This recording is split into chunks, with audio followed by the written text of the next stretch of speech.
Earnest money dispute interpleader. This talks about the 10-day letter, what happens if you have a dispute. I kind of told you about that. Seth goes into why that happens and his take on it.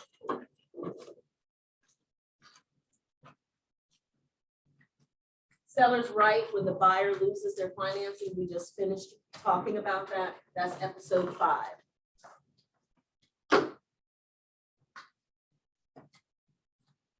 We're caught up. We're going to start with seller's properties. Okay, so now I have to move back over here where they can see me, right? Whew. Zoomers, are you back? Sober? Can you see me? All the above. All of the above, okay. You know I say that in love. I don't want anybody to get upset. I'm calling them an alcoholic. But if the shoe fit, no, I'm just. All right, there we go. There's my alarm. Let's get started. All right, we're gonna finish up the first part and then we'll jump into part 2. And Zoomers, I understand that I chopped down a forest, so your scan was too large and you should have 2 packets. I see them and you can open those up. Vita has put them up there for everyone. I'll let you know when we're on that. But right now we're on circle page 34 of the 101 class.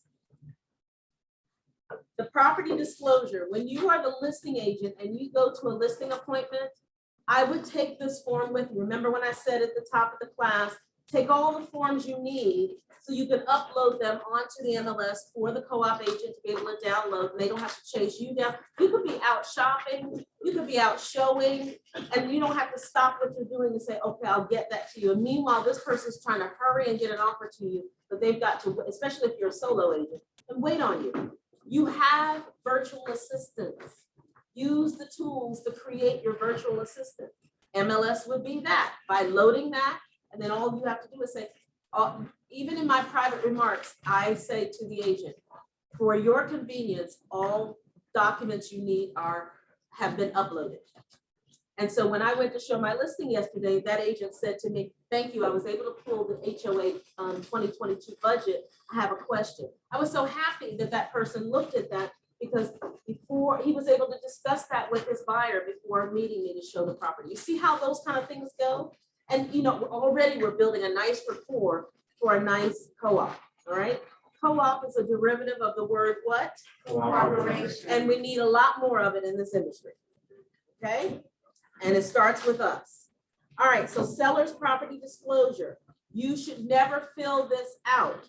However, I believe in command, you can correct me, but especially in Remind, you can send this form to your client digitally, or you can take it with you when you go to the appointment if you happen to go to the appointment. A lot of my appointments are on Zoom now. I'm loving it. Okay. I'm like, you know, party on the top, maybe nothing on the bottom. I'm like, you got a smartphone, homie? Walk through the house and tell me about it, okay? Boom, let's write a cash offer. Look, you've got to figure out what your business looks like and how you can make it work for you, all right? But still be professional. People are really open to the whole Zoom thing. Zoom gets on my last nerve. I'm ready for people. I'm ready for normal life again. We're getting there slowly. But for right now, I don't anticipate Zoom going or Zoom-like platforms going away. I think people have gotten used to it and we will now be a hybrid world, okay? Because you've got your remote workers. It's going to be a hybrid world. I am okay with that. Okay, when I shop now, it's like, just show me everything from the waist up, okay? Because I'm wearing a blanket from the waist down, all right? So I love it, and especially for those of you that are certified Keller Cash, or if you're not, you need to be. And a lot of times, I'm not driving to McDonough to see your house, okay? That's a day trip for me from East Cobb. So walk me through the house. Answer these questions, I submit the offer, and then if the cash offer is adequate for that seller, there's going to be another inspection anyway. So you have to think smart on how to navigate this new real estate world we're in. And guess what? When, I'm a different generation of real estate, you're a different generation of real estate, and there's another generation behind us that will probably be, Scotty, beam me up to 123 Main Street. I'm waiting for that. I want to be all about that with my walker. Okay, I'll be right there. Let me get my lockbox. I'll be right there. Beam me up. All right. So technology is just making our lives easier, because for those of you that complain you're so busy and you can't do this and you can't do that, our lockboxes did not talk to us when I got licensed in '96. You drove to the house to collect all the business cards that the agents left. You would call the agent a week later to the tune of, which 3-bedroom, 2-bath are you talking about? Everything I was showing was 3-bedroom, 2-bath. Well, we had a flamingo in the front. Does that ring a bell? So you didn't get very good feedback. Now you can get feedback. I mean, now Jason's on the call, so I'm about to tell you. Probably not in this room, but all of you licenses in this room got your key and it was on your phone, yes? Is it? No. Okay, there's my peeps out there in Zoom world. No. So when we didn't have smartphones as your key, you had another fob. I just gave that up in September. And you know why? Because I'm on, do I hear giggles? I got a fan and a giggle.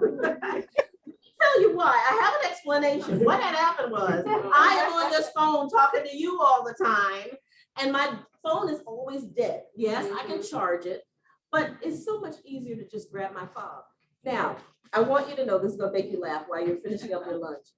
My husband has always had the smartphone when they switched over to putting our keys on the phone.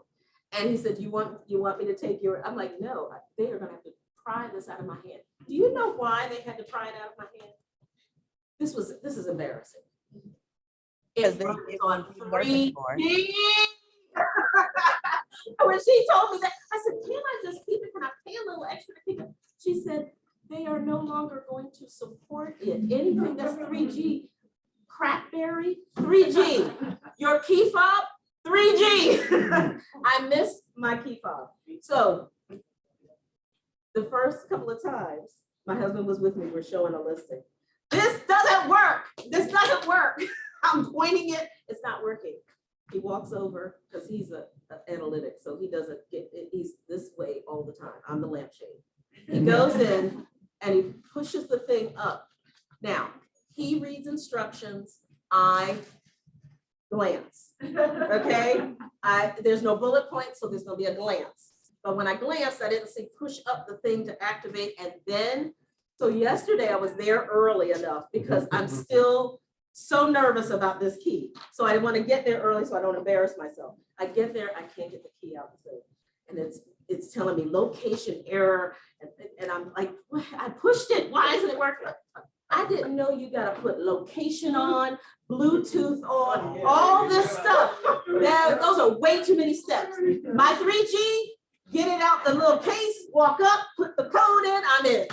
Okay, so if they change from anything else that I have to push one more button, I'm just gonna have to hire a person who opens the door. That's it. I'm just gonna hire somebody to follow me around. That thing was so funny to me, and I was like, thank God I came early, because it would have been embarrassing. Like, I think my battery's like, I don't know what I was gonna think of, but I now know. So Jason likes to tease me to say there were only 3 of us in the office that still had this fob. I said, but I can guarantee you my battery never went dead. And I was always able to get into the house. And Super has specific hours too. Oh, please don't tell me that. I had an agent call me from my listing saying she couldn't get in and wanted to blame my lockbox. It ended up being her smartphone wasn't updated or something. So I don't know if I like this thing. This is not working for me. I think I'm gonna have to kick it outside the Supra. We want our 3G back. You and 5 people. Yes, me and 5 people. So anyway, so you know what I'm talking about. We stand strong, 3G. All right, let's get back to the seller's property disclosure. So what I was saying about circle page 34, you do not want to fill this out. You want to send it to your client, they can fill it out. It'll come back to you all nice and clean and typed out, and you can upload it, or you can take it to your listing appointment, tell them to fill it out, and when you come back with your marketing materials, sign, or whatever it is you have to come back for, you can pick that up, or they can scan it to you, however, whatever makes sense for you. But I just want to let you know, you do not want to fill this out. You also want to read it after they filled it out to make sure they've answered all the questions. If they said yes to anything, they must give an explanation. And I always tell the seller, I need you to explain what you did to fix that leak in the roof and what year you did it. I don't need a thesis. You don't need additional pages to tell me, well, what had happened was my son left the tub running and this, I don't need all that. I just need, it leaked in 1996. We had, Acme, whoever came in and fixed it, and it's under warranty until 2000, whatever. That's enough. Why? Because it's the burden of the buyer beware state, to look at that answer and say, not enough information. I want to make sure there's no mold, or, the leak is not active, because that's a latent, it could be considered a latent defect. So really, if a seller says to you, well, this happened and this happened, I don't know that I want to, you don't need to be advising them what they should put on here. Because here's the thing, if they tell you, guess what? What do you know now? You know, all right? That's why when you do due diligence, you don't give the inspection report, because that's a free look. They can walk away for any reason. However, if they do, which we talk about in the amendment section, if they do the right to inspect, you do have to give the inspection report. And and now you have to change your seller's disclosure, because there's a question on here that says, have you had any inspections in the last blah, blah, blah? And if you have access to that, then you will need to say yes. And here's the problem that I see. Agents like to tell me, we just completed our due diligence inspection. And then they send me a copy of the inspection report by email. And I reply, because I have one. Thank you so much. I will not be opening or forwarding this because we didn't ask for it. This is called due diligence. I teach contracts at the Keller Williams Atlanta Midtown, and I can help you understand the difference between due diligence. I don't say all that, but my Army bubble up here is saying, okay? At the end of the day, you are only supposed to send the amendment to address. Right. If they request, they meaning your seller, the inspection report, then you can ask for it. If you're the buyer's agent, you should not be sending it. Right. You have to learn to write sentences. Remember that from school? You'll have to explain what you want us to understand. Because if we interpret it, we may slap some paint on it and call it fixed. Anybody watch HGTV? There's a new show. There's 2 new shows. Somebody knows where I'm going with this. The Ugliest Homes in America. I see. That. You know how I watch TV? TV watches me. I watch TV with Twitter. That is the funniest thing ever, when people talk about what's going on. While I don't like The Bachelor or Bachelorette, but I've learned to love it now with Twitter, because they really rip into these people, and it's funny to me. The reason I tell you that is because The Ugliest House, they fix something by putting something on top of it. There's a hole in the counter and they put a cutting board on top of it. Fixed, okay? I like to use that example because that's what people do. So that's why your buyer needs to dig deeper and find out, why is that hole there? Why is that wall discolored? Those type of things. That's what they need to stay focused on, okay? So have your seller fill this out accurately, because they are signing that they filled it out accurately. And if they ask you, maybe they're 80 years old and they can't see, or ask them, do they have a relative, a neighbor, someone that can help them with it, but you cannot touch this form. Okay, all right. When you go to circle page 39 of this seller's disclosure, you will notice there are boxes and items. For those of you that are new and you haven't had a chance to do a listing yet, you're gonna make sure that the seller has marked all the items that are staying with the home. Staying with the home. If they are taking grandma's homemade curtains that match the duvet, then that means they need to say items that are not staying and they'll write that at the bottom. All right? Or if there's some things that need repair and they know that already, they need to disclose that here. That gives the buyer an opportunity to look this over to determine, this is what I tell my buyer. Let's take the seller's disclosure. You need to read it. I've looked over it. And then when you hire the inspector, if there's anything in here that's concerning to you, make sure they take a closer look or ask if we need to get a specialist. You see how I'm proactively trying to figure out if I've got enough due diligence time for all this? Okay, versus waiting until we run into the problem. That's the problem, you guys, not this group, but the others. They're having, they are not being proactive by reading this stuff and anticipating what might happen. Make sense? All right, circle page 40, that's your signature page. Circle page 41. Now, you have investors, relocation, REO, corporations that have never lived in the home that will tell you, I don't fill out disclosures. And you may even have a seller who says, I don't want to fill out a disclosure. They do not, by law, have to fill out a disclosure. But if they say I'm selling it as is, that does not excuse them from any latent defects. So if you see that the disclosure we just looked at is 7 pages, if they only want to sell it as is, try to encourage them to do this 2-pager, latent defects, okay? Or is it 2 pages? It's 4 pages. I think it was 2. And then, have they expanded this? Yeah, they have. Oh, no, I'm right, it's 2 pages. That's the condo. It's only 2 pages as opposed to 7. So just tell your investor or your seller who wants to sell out as is, well, if you could just do the latent defects, because regardless if you sell it as is, you still have to fix latent defects. Okay, so what's a latent defect?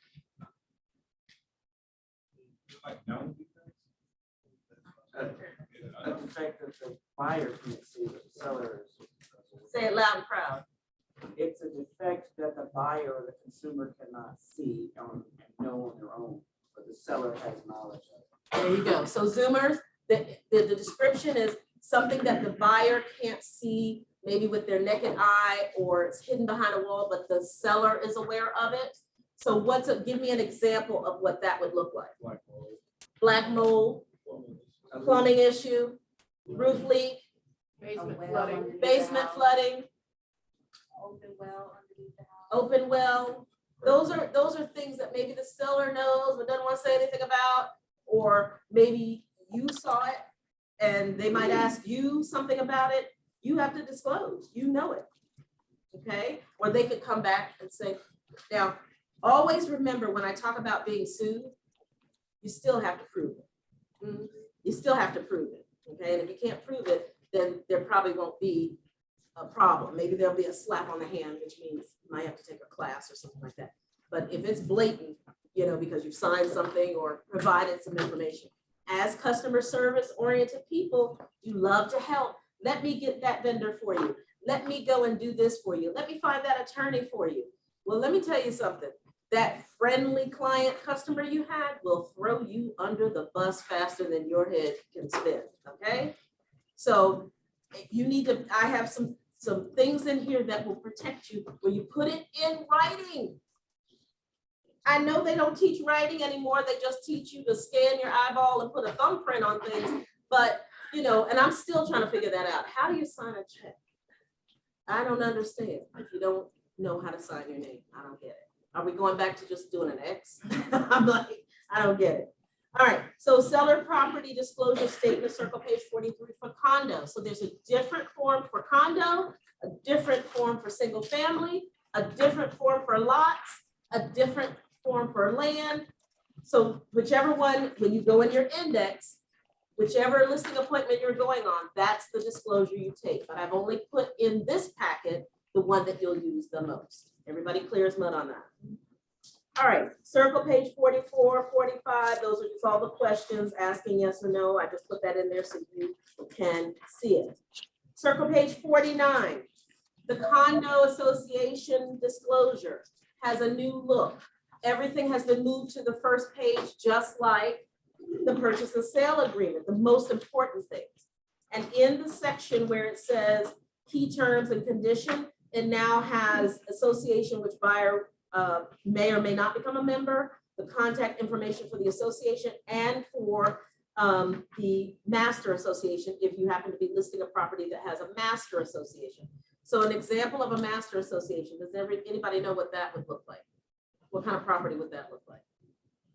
You're a Midtown agent. What does it look like?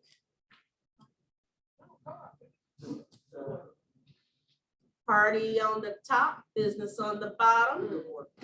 Oh, the ones that have retail stores. Thank you. So just think of party on the top. That's where you live, business on the bottom. That's a master association, okay? So if you go to a listing appointment like that, I'm going to say it may or may not have, in addition to an association, it may also have a master association. So if you walk into a building like that, you might want to have a red flag going, I wonder if this also has a master, and then you can ask your seller because they would have closed and signed paperwork being a member of both. Okay. Now, if you venture out into the suburbs, there are some communities, most of them have associations that are yearly, and then there are just a few that are still out there that are voluntary. So if it's a voluntary situation, you want to ask that homeowner in their closing docs, is there something in there that says you have an association, that you're part of an association? Obviously, you drive in and you see a clubhouse and a pool and a swim. That's probably the case. But there are many communities that don't have any of that. Where I live, I don't have any of that. I just have a really high association, but I don't have any of that. I've got some in-ground sprinklers, they take care of everything. But at the end of the day, I don't have, swim, tennis, all that kind of stuff. So, but I do have an association. All right. So you want to make sure, again, take this to the listing appointment. Let the seller fill it out. Here's the most important time to review this form, fourth quarter. Why? If any of you live in an association type community, when do you have your meetings? Sometime in the fourth quarter. Usually December-ish and maybe even January. And if they're going to make any changes, increases, assessments, that's when things are voted on. That's when they find out. So let's talk about that. The word assessment, as we know it, used to mean, oh, you're paying a fee monthly or yearly, but now there's going to be some type of assessment for a roof or a pool or this or that. They've taken the word fee away and now it's an assessment. That means that's the monthly payment or it could be the yearly payment. The special assessment means we are now going to resurface the pool or fix all the roofs or dig up the in-ground irrigation system and put new plumbing down, that type of thing. So you want to ask the seller, have you been discussing this? Is it under consideration? Under consideration means they've been talking about it and most likely will vote on it at some point. That vote could take a year, a month, a day, we don't know. But I'll tell you, the third most popular broker call this year or last year, association problems. We're trying to work this out, and in the middle of our negotiation or binding, we found out that they now have voted on a 10,000, 20,000, 50,000, 5,000. Who pays that? Who's going to pay that association and that assessment and we're now binding? Who's going to pay that? Whatever was agreed upon in the contract on the community association disclosure. Well, instead of guessing, let's read what it says. Who said that? Was that you, Michelle? Somebody said, You know, I'm not 100% right now. It's okay. Okay, so Michelle's feeling a little under the weather, but do you feel like reading, Michelle? I'll pick on somebody else. Pick somebody else, please. Okay, so Kenneth, that's a beautiful smile. Would you read number 4? He's passed out. He's like, oh my gosh, she's calling on me. Okay, he's just playing. He's got a. Did you say me? I couldn't hear. You can go. Yes. Thank you for volunteering. Read number 4. I'm fine. I like to read. So I'm Good. reading number 4. Number 4, And this John. happened to me, so I can speak So I to picked this. it on you next. Yes. Okay. Number 4, special assessments. Buyer's total portion of all special assessments under consideration, set amount of dollars. Buyer's total portion of all approved special assessments, a specific dollar amount. Approved special assessments shall be paid as follows. Select all that apply. I think that's a typo. Select all of that apply. The box is not selected shall not be a part of this agreement. And then you check So mark. stop right there for a second. You've Okay. got to make sure, remember word problems? Anybody get tripped Yes. up on word problems growing up? I did word problems. They're saying the items that are not the ones that are, but the ones that are not checked, okay? So you want to make sure you read the sentence correctly and you're marking the correct boxes, because usually what I'm hearing from our compliance, which is Jason and Darcy, that you're not reading that sentence correctly or at all, and you're marking the wrong thing. You're marking what is, not what is not, okay? So make sure you read that. All right, keep going. Okay, let's see. And then D is notwithstanding the above, if the buyer's portion of any and all special assessments that are passed or under consideration after the binding agreement date is a set dollar amount or more, the buyer shall have the right, but not the obligation, to terminate the agreement upon. Wait a minute. The buyer can do what? The buyer shall have the right, but not obligation, to terminate the agreement upon which notice to the seller, provided that buyer terminates the agreement within 5 days from being notified. Wait a minute. When? Okay. And what? Provided that the buyer terminates the agreement within 5 days from being notified of the above, after which buyer's right to terminate shall be deemed waived. Now, how many of you, be honest, have ever read that sentence?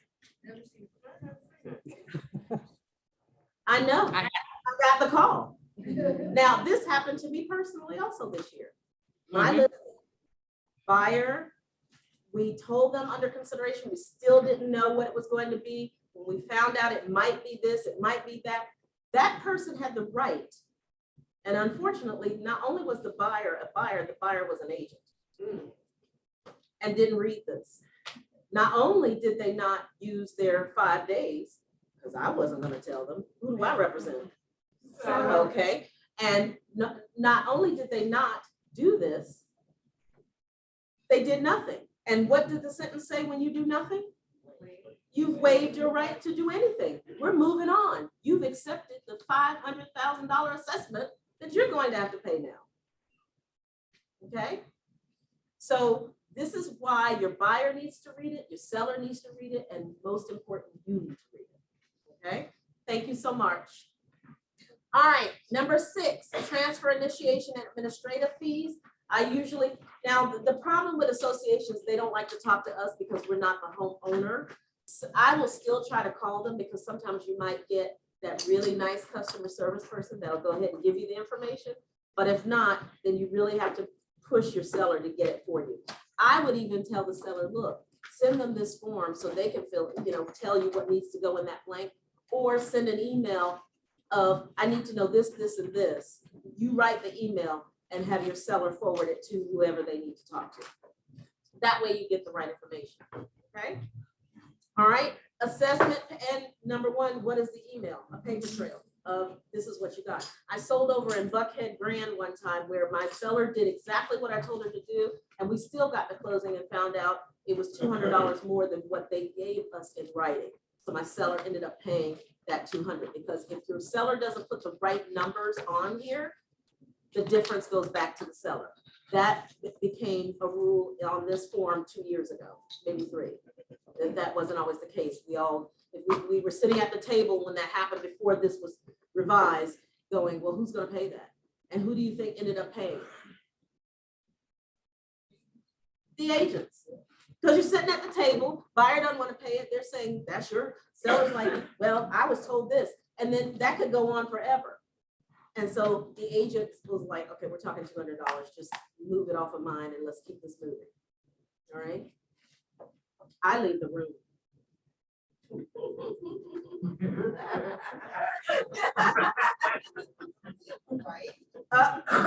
We're trying to decide on who's gonna pay. I all of a sudden have to go to the bathroom.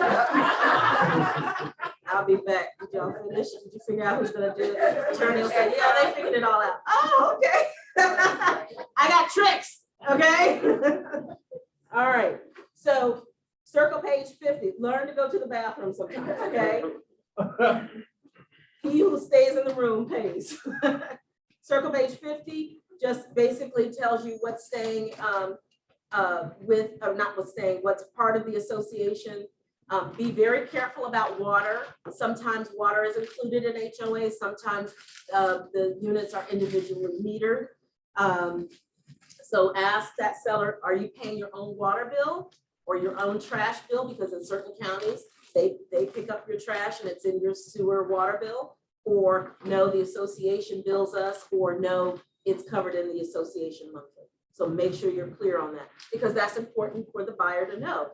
And it's also important to the lender, because the lender wants to know that this buyer who's going to have insurance, a mortgage payment, utilities, but if they find out that higher association fee also covers some utilities, that works out a little bit better sometimes for that loan to income value, right? Doesn't it? So just remember that. And that's a question that you can ask the lenders when they teach the class. I know I've sat in on some of their classes where they talk about that, right? Are they under any kind of litigation? Are they under any violations? Now, you know your seller, if they violated something or they're in litigation, they're not going to tell you. But you will soon find out, because there's always a Miss Kravitz in the neighborhood. That's how I found out about our associate, not my association, but my listings association was under consideration, and my seller never mentioned it. I'm minding my own business, just checking on my vacant listing to make sure it's all locked up and everything. And here comes Miss Kravitz walking the dog. Oh, are you the new homeowner? You have seen me come in and out of this house. No, I'm not the new homeowner. What is it? And she goes on to tell me what was going on at the last meeting. Now I'm trying to be very polite, freaking out inside, like my seller did not this, what? And so I had to get in the car and call and say, seller, by any chance, have you been having some meetings and votes I don't know about? Oh yeah, but we don't know anything yet. Okay, well, I need to know that because we need to update our CAD. I have it uploaded on FMLS is one thing and something else is going on, all right? So once we were able to get something about under consideration, then I was able to have her updated. I just had her fill out a new one, and at the top I wrote updated and the date that I updated it and put that back on FMLS. Okay, now it's not required to update your CAD from 2021 to a 2022 form, but I think it's a good practice. So I just had my seller redo this form because I'd rather them have the most current form versus the open one. But there's no reason that you have to go back and do that. With the lead paint, you do, because the lead paint gets updated by the government every year. We need to update our form. Okay, yes, ma'am. If Mrs. Kravitz tells you something about the neighborhood that you have a listing, it's not HOA related, it's just something about the neighborhood, you have to disclose that if it doesn't. If you're asked, if you know, if you're asked.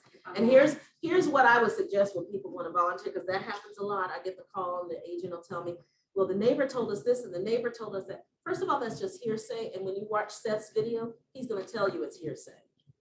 Because anybody, I didn't even know if this lady lived in the community when she approached me. So it's really just hearsay. That's why I got right in the car and called my seller to make sure, does she live in the neighborhood or is she stalking me? And is this true? So if it's a neighbor just telling you something and you don't have anything to prove that, it's just hearsay. And if you have something to prove, then you need to have a conversation with that seller. Okay. All right.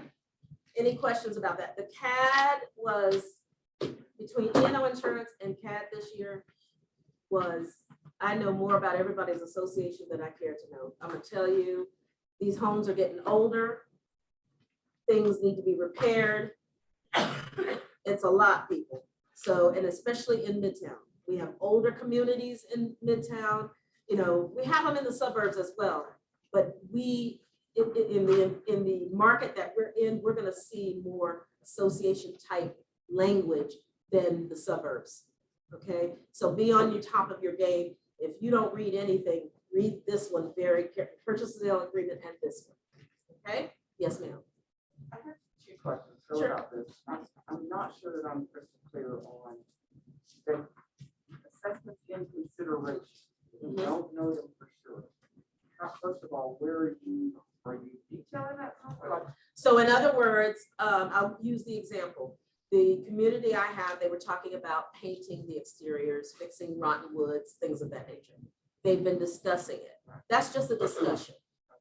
But if they start having votes, if they start saying, we are going to do this, we just have to figure out how to pay for it and what it's going to cost, that's under consideration.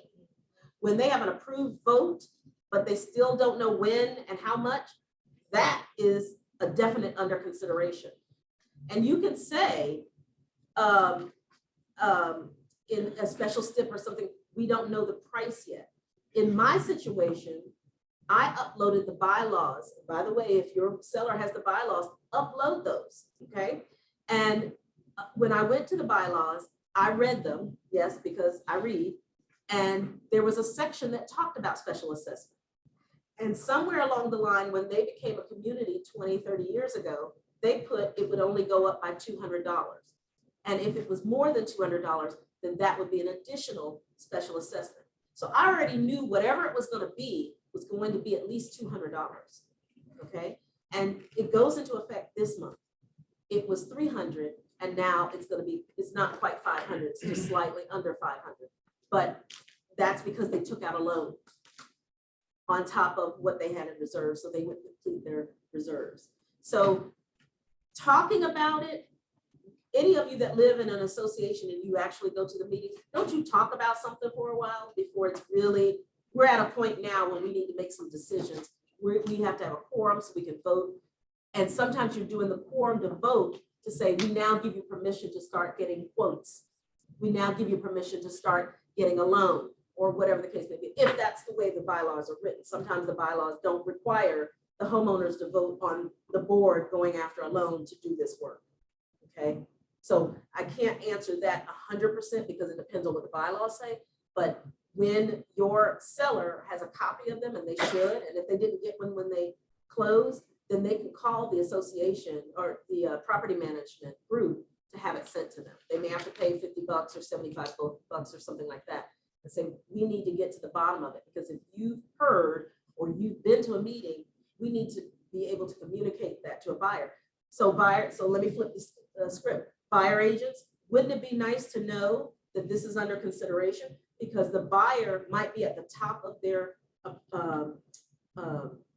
ability to purchase, and then that new association might knock them out of the window, okay? And now you're, closing outside of contingencies, and you get this information, and they don't qualify because of the association.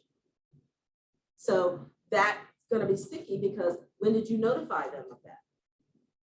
Now they're out of their contingency, and you're going to tell them they have to buy the house? I don't think so. They have how many days? When you notify them to say, bye, you may have waited 30, 45 days, thinking you have a closing, already spending it somewhere in Mexico, laying on the beach. And then you wake up and go, nope, still here in Atlanta. Yes, sir. You ever hear that? Sure. So in the offer, when you put, because of that can happen, I've seen that, because that can happen, when you put that if association fees or et cetera calls buyer to blah, blah, blah, that buyer can get their earnest money back. Yes, Okay. you're talking about number 4. Right. Yes, if they exercise that right, once they've been notified, they can terminate the contract with no penalty and get their earnest money back. Okay? So we can fill out multiple of these. We can do A and D, all 4 of them. It just depends on what's going on inside of them. Correct. Correct. Yeah, I wouldn't be able to tell you which one you're going to fill out. That's going to be on a case by case based on the property you're working with. I know you guys haven't read that because that's been there for a while. And but the CAD hasn't been a problem. And then when the CAD became a problem, I went back and read it again. I talked to Seth about it. I think he has a video on it. And I take his classes and I brought it up. And we talked about it as a class ad nauseum. And it turns out that that's always been there.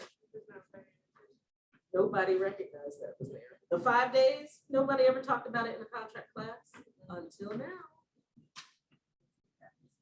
That's correct, recognize. Circle page 51. Nothing special here that I haven't already talked about, except for it's giving you the definition of under consideration. It's giving you the definition of the buyer shall pay, seller shall pay, so that there's no confusion as to who's paying what fees, okay, and when they're paying. Circle page 52, personal property. All right, let me just say one more thing before we leave disclosure.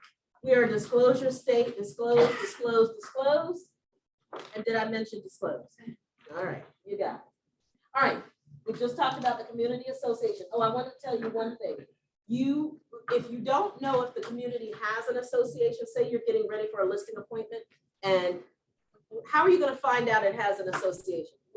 What's your first instinct? That is not your first instinct, but good try. Be honest, you know what you do. Google, or go to the MLS and see. There you go. That's the answer I was looking for. Everybody likes to go and see what the other agent did. I want you to assume the other agent is a knucklehead, okay? And they did not fill everything out accurately. That information should not be coming from someone who did not live in the house. Now, if they're the owner agent, that's different. They can still be a knucklehead, but they're the owner.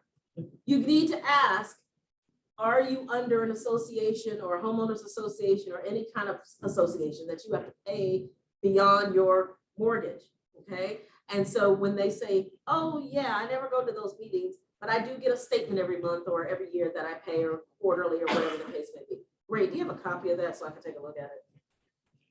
That way you can ask more questions, okay? So just make sure when that happens, don't go to the, because here's what do you see when you go to the MLS for a community and you look down at the association? You're smiling, answer, thank you for volunteering. Of it's not filled in.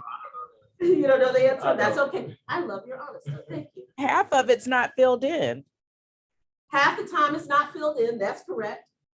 And let's say you look at 3 or 4 properties and you're doing a search. What do you usually see? 200 here, 250 there, nothing. So there's 5 different agents with 5 different answers, and you pick one and put it on your form. That doesn't make any sense. That just means the agent didn't ask.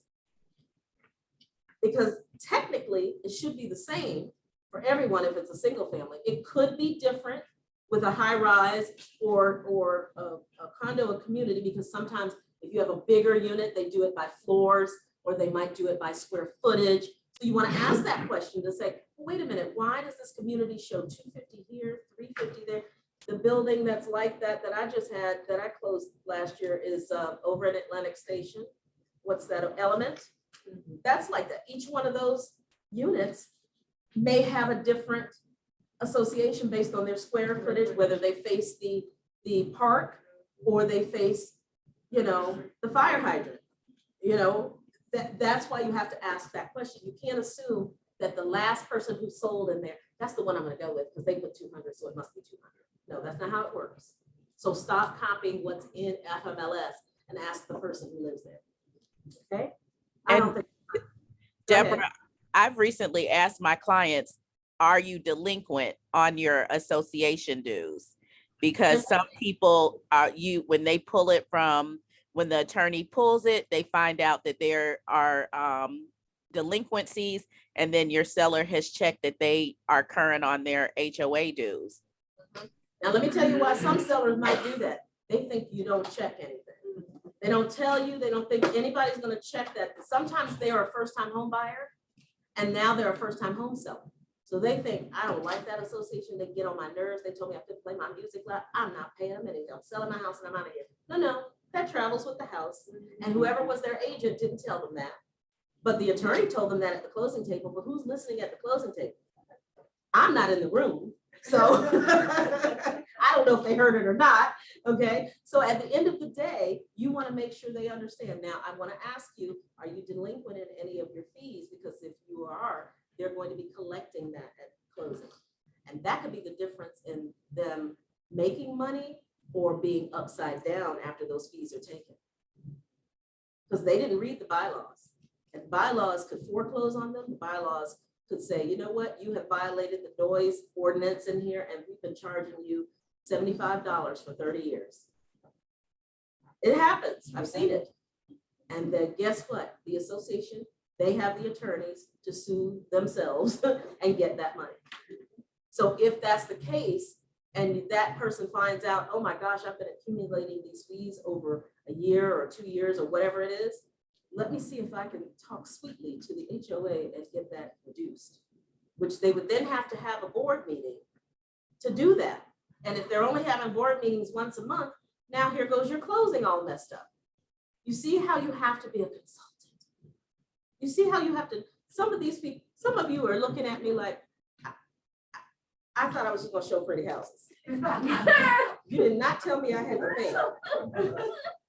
I thought I was gonna show pretty houses, drive a BMW, travel, It look cute. and look cute, No, it is work. okay? With flats on. You're gonna look. You just said looking cute with flats on. Or rain boots. A rainbow, I was thinking that too, Michelle. Rain boots. With the mud. If it's raining, you're looking at a new construction house. When you're at a new construction, make sure you have some rain boots in the back of the truck. I was like, rain boots in the mud? No, not mine. Not the Burberry. Mm.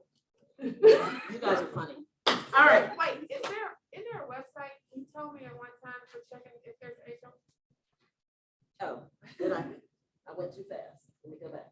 Okay, so that's where I was going. Thank you for bringing me back. When you are not sure that if you're preparing for your listing appointment, you can go to the Secretary of State's site and you're going to click business search and either Google the subdivision or you can go to Facebook to find the subdivision, because there's nothing worse than in a community that complains about themselves on Facebook for the new buyer to go and look at. Because I tell my buyers, if you want to know anything going on wrong in here, did somebody get murdered? Did somebody's house burn down and they didn't fix it, or the builder's terrible? Let's go to Facebook. So if you live in a community and you're one of those type of people, you probably don't want to bring your values down by saying nasty things on the internet, especially when you're ready to sell at top dollar. I took a buyer out years ago, and I don't know if any of you were living here when this gentleman, he was military PTSD situation, took his girlfriend and his baby hostage in a community in Vinings and killed himself, killed her, but before he killed himself and her, she barricaded in the bathroom, put the baby in the toilet, closed the lid, and then he killed her. When SWAT came in, the baby was fine, but they were dead. And we were showing in that neighborhood the following month. Now, I did not see that on the news, but when we went to Facebook, we found out that went on. I said, you know, I think I heard that on the radio. And even though we weren't looking at the property that the murder happened, she wanted nothing to do with the neighborhood. She got the creeps, okay? Because the neighbors were on Facebook going, oh my gosh, SWAT's here. Oh, everything was there. Okay, now there's nothing wrong. Facebook and the internet, they have their purpose. That's, for me, the internet is a place of fun. I can go down bunny trails and so can you. But I do like to get my news and my information from reputable sources. Nikki 999 is not a reliable source, okay? So just know, take that kind of stuff with a grain of salt and then dig a little further with people that may know.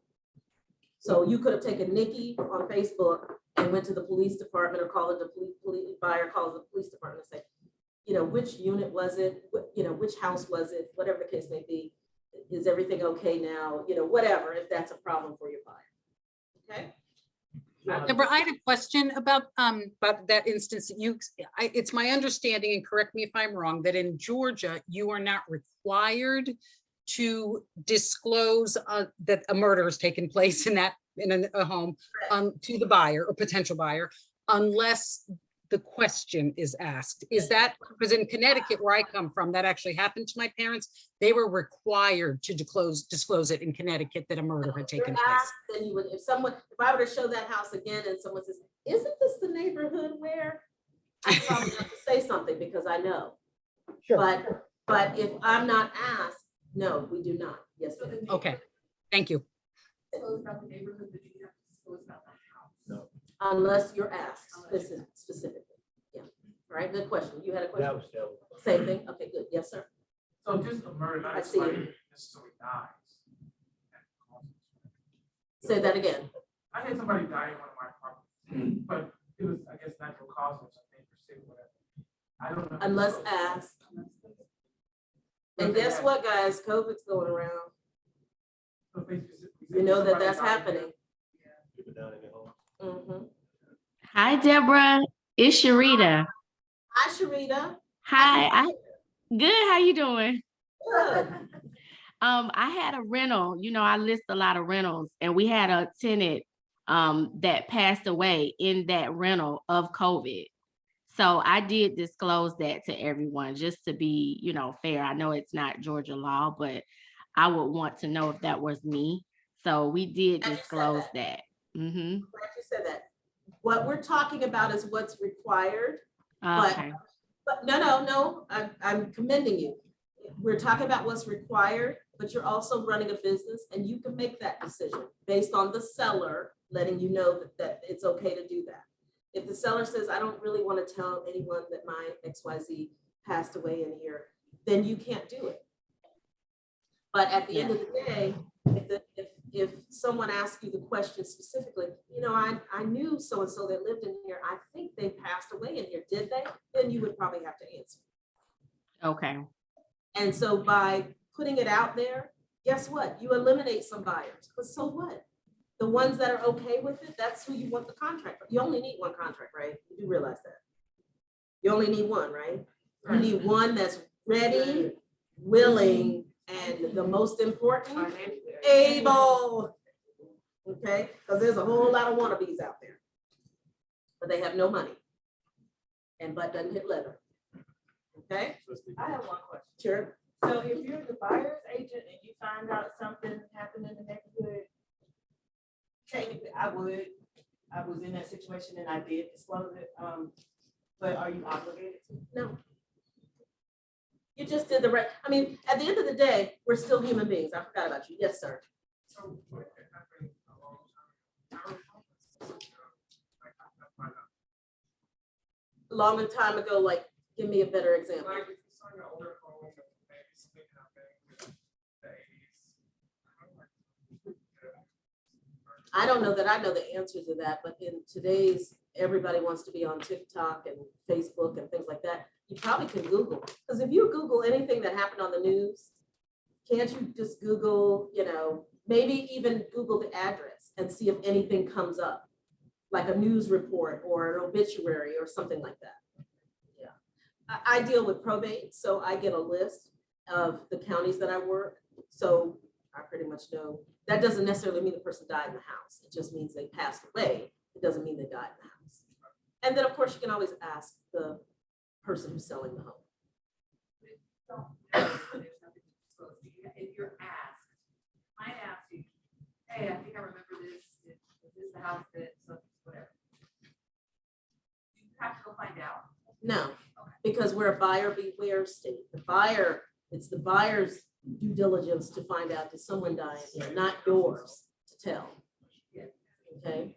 So in other words, I think where you guys are going is if I know or I kind of don't know, and then we close and they find out, that was the buyer's responsibility to Google and check and, you know, ask and so on, and, you know, dig up the backyard and see if anybody's back there. That's not for you to do. I mean, you know, chances are we are all living on a piece of property that somebody is under, okay? All right, so let's be clear about that. This wasn't just free and clear land and we showed up with our smartphones and now nobody's buried under 1420 Peachtree Street, okay? Come on, be real, all right? Bill of sale. A lot of people like to write, I want XYZ to stay in the house and they put it in special steps. I don't really like that. And sometimes lenders don't like that because if you add any value, say for instance, you're leaving the 90-inch TV and you tell the buyer, I'm leaving the 90-inch TV, but you're gonna pay me $500 for it, okay? And you put that on the contract, guess what happens to your appraisal? Because it's part of the, yeah, look at this. His head came straight up like, what? So typically, if someone's gonna leave something for your client, I like it at $0. You're leaving it.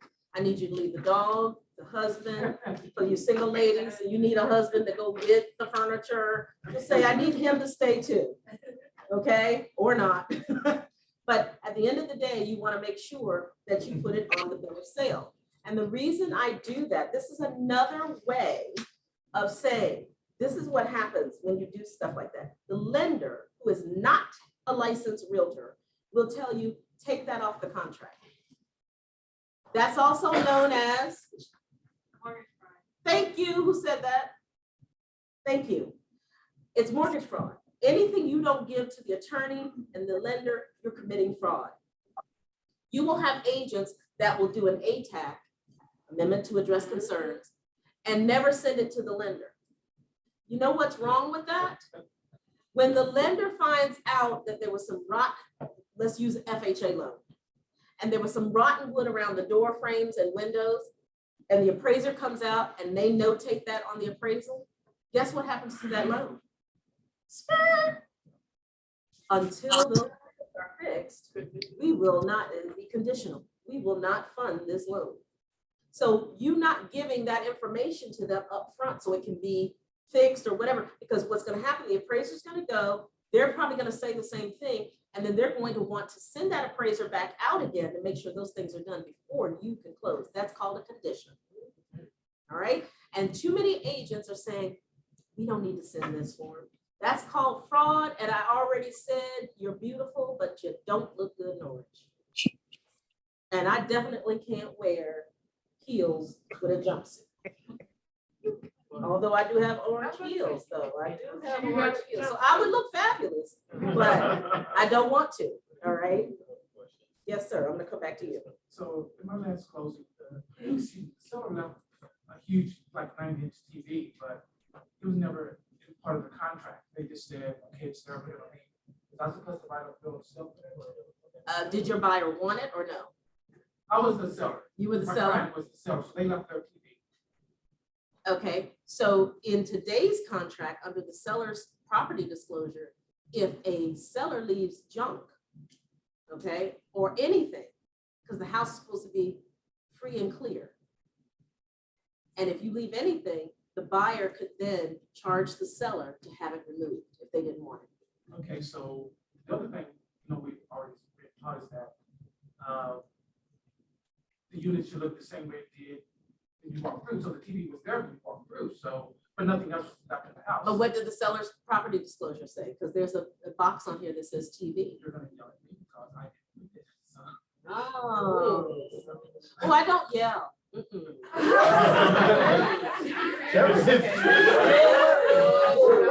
yell. I might speak firmly. I don't yell. No. Many of you have called me. I don't yell, do I? But I am firm. I am going to break you down, as Sherman said.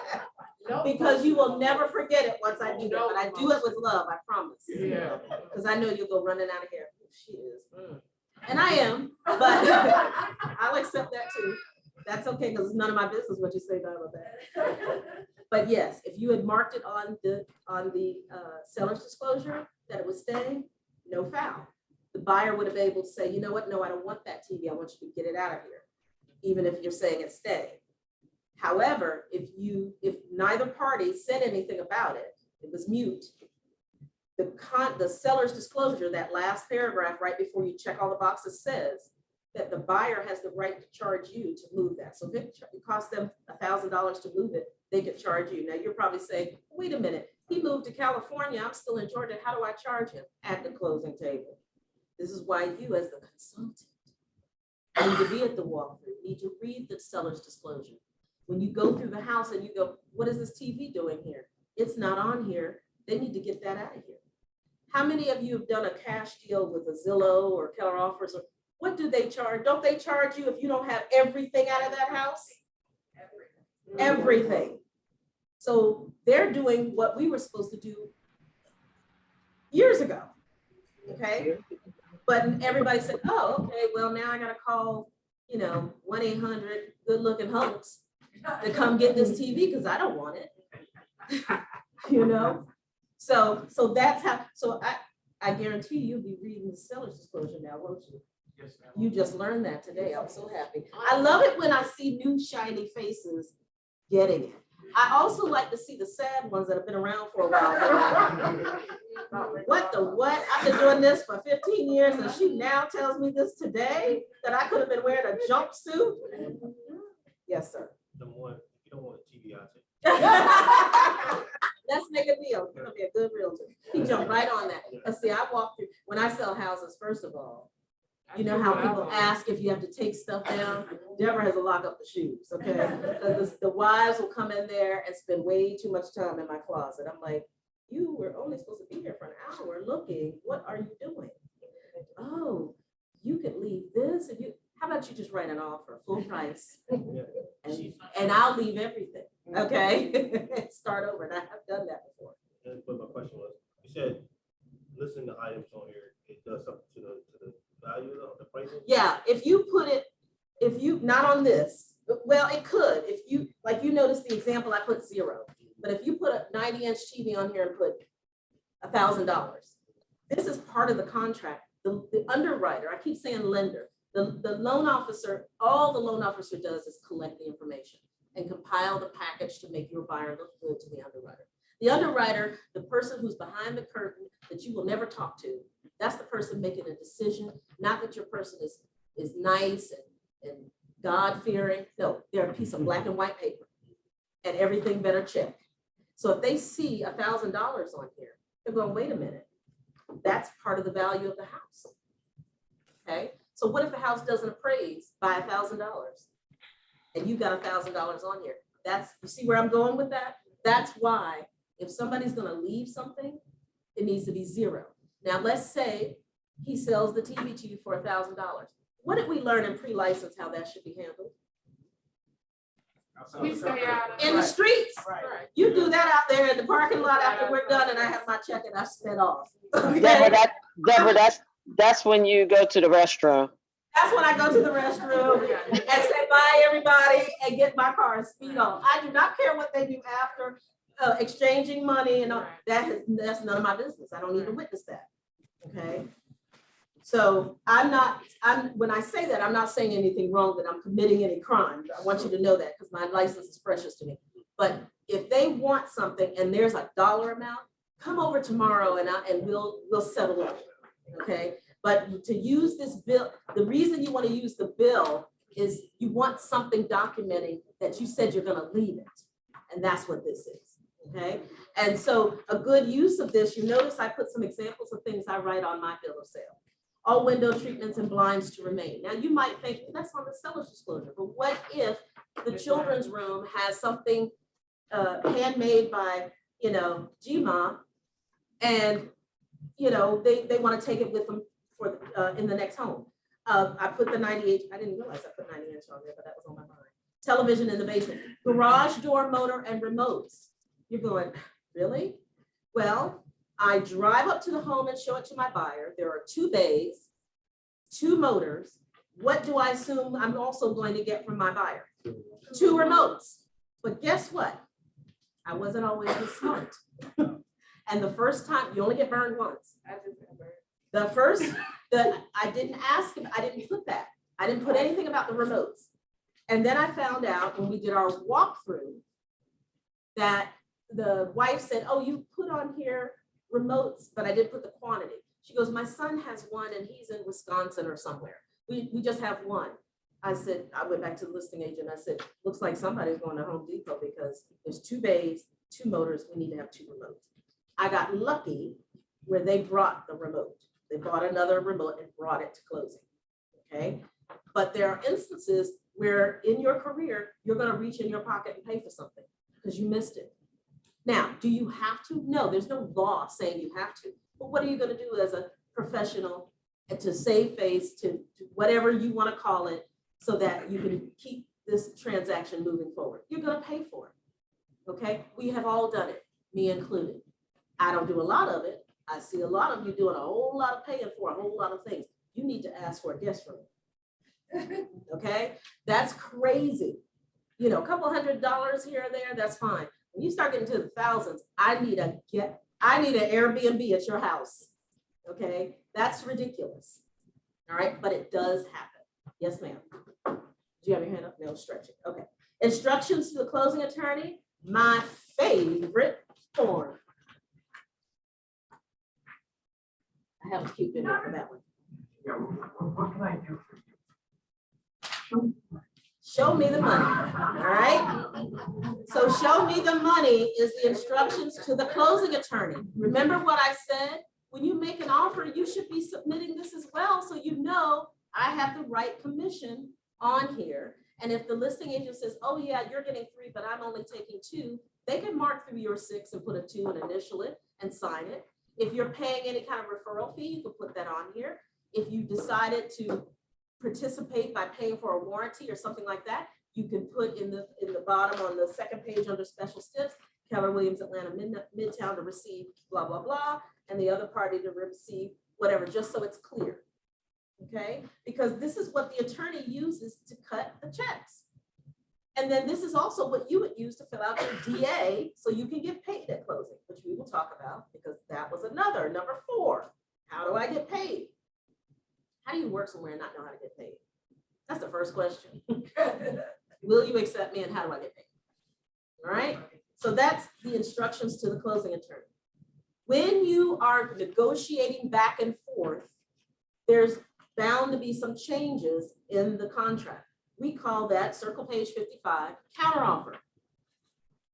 When this form first came out, it was so confusing, not to me, but for some reason, agents had the hardest time understanding this form.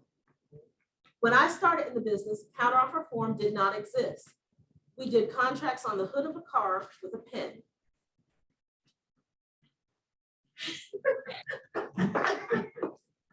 So for those of you that are complaining, I'm so busy, I have to pull out my smartphone. I don't want to hear it.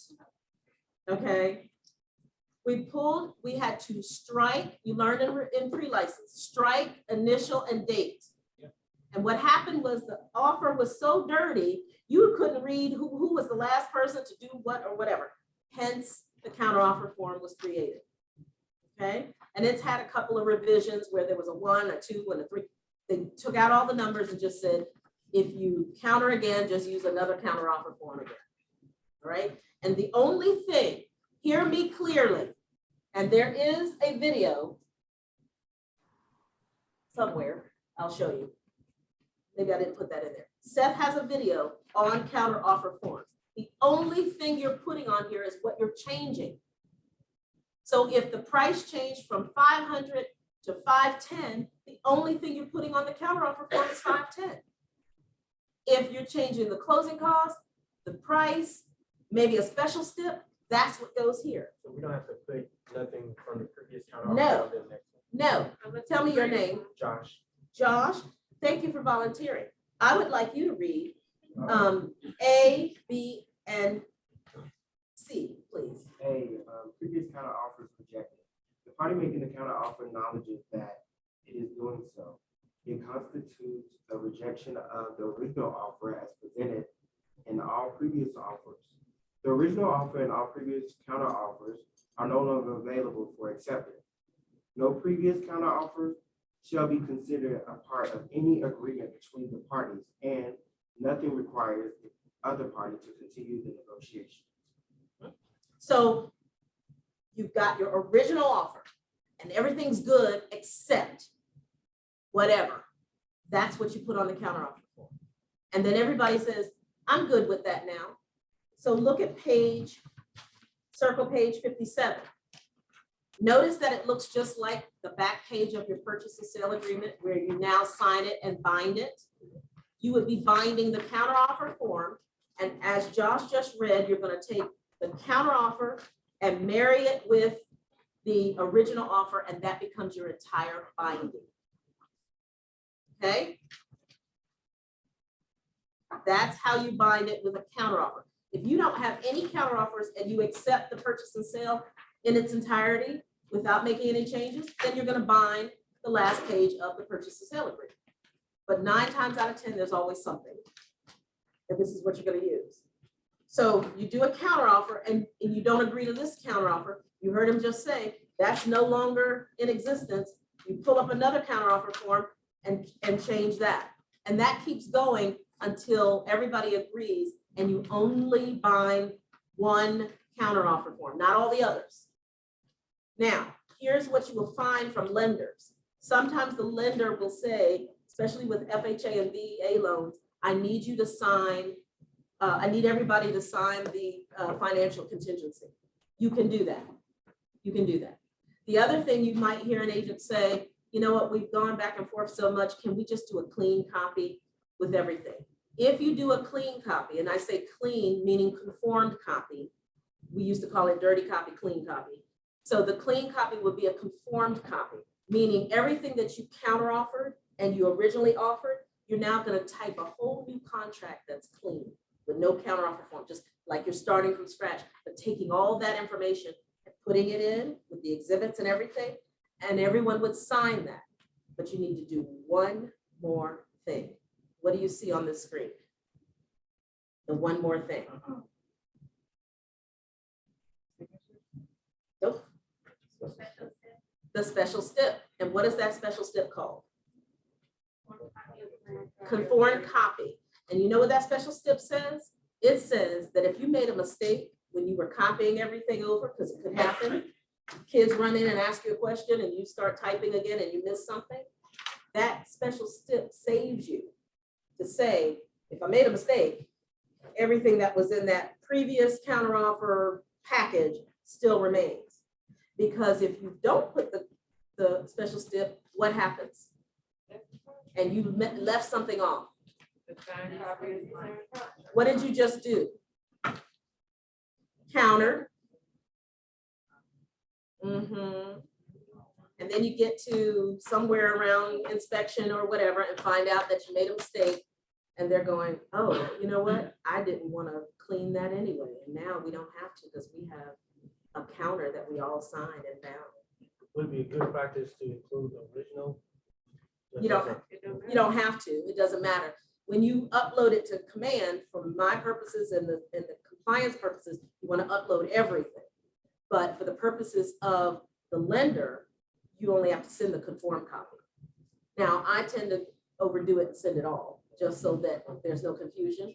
But I don't do conformed copies too much. Every now and then someone will ask you, and you know, what's the point? If you need to, you need to. But unless the dog ate it and it fell in a pile of mud, I don't understand why we need to do one. I understood it back when we hand wrote our contracts and we were striking through and initialing and stuff. But now everything's done on your computer or your phone or whatever. There's really no reason unless someone requests it. And the only person that might request it is a lender to say, hey, can you guys just clean this up so we don't have counteroffer forms and all this? Just put it all in one contract. Yes, ma'am. I understand the one item only. But let's say there was a counter of more than one item. And if I'm reading this, you're saying it's only put on here. So there's 2 items that got changed, or more than one item that got changed. You agreed to one and not the other. So you're only putting the one thing that you want to change. I thought I heard you say you don't have to put it on here, but in order for it to still be valid, if it was on the first tab. So there's 2 things on the Are you first talking about the tab. clean copy? Or are you talking about the counteroffer?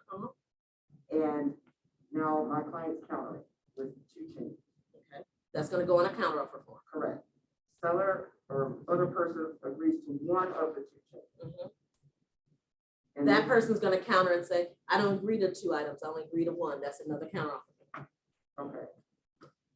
I just feel like I'm missing, so I I'd don't rather know. take that item from there and take it over to the next form with you. If they agree to it here, you still gotta list it on the other That's what I counter. thought, but I thought I heard. you say Yeah, did if they change. agree to it, you still wanna bring it over because you gotta bind it. Cause it's Yeah, gonna yeah, get lost. yeah, it'll get lost because remember what you said, that doesn't exist anymore. But the one that they don't want, do you leave it on the last offer or do you bring it over as No, well? you don't bring over what You they don't bring over agree what they don't want and what you didn't agree to. Okay. Okay, so you could end up doing 8 or 9 of these, Right. going back and forth. So I want 500, you want 510. Mhm. So I'm sending you an offer of 500. You want 510 and some closing costs. So now your counter offer is gonna say 510 and some closing costs.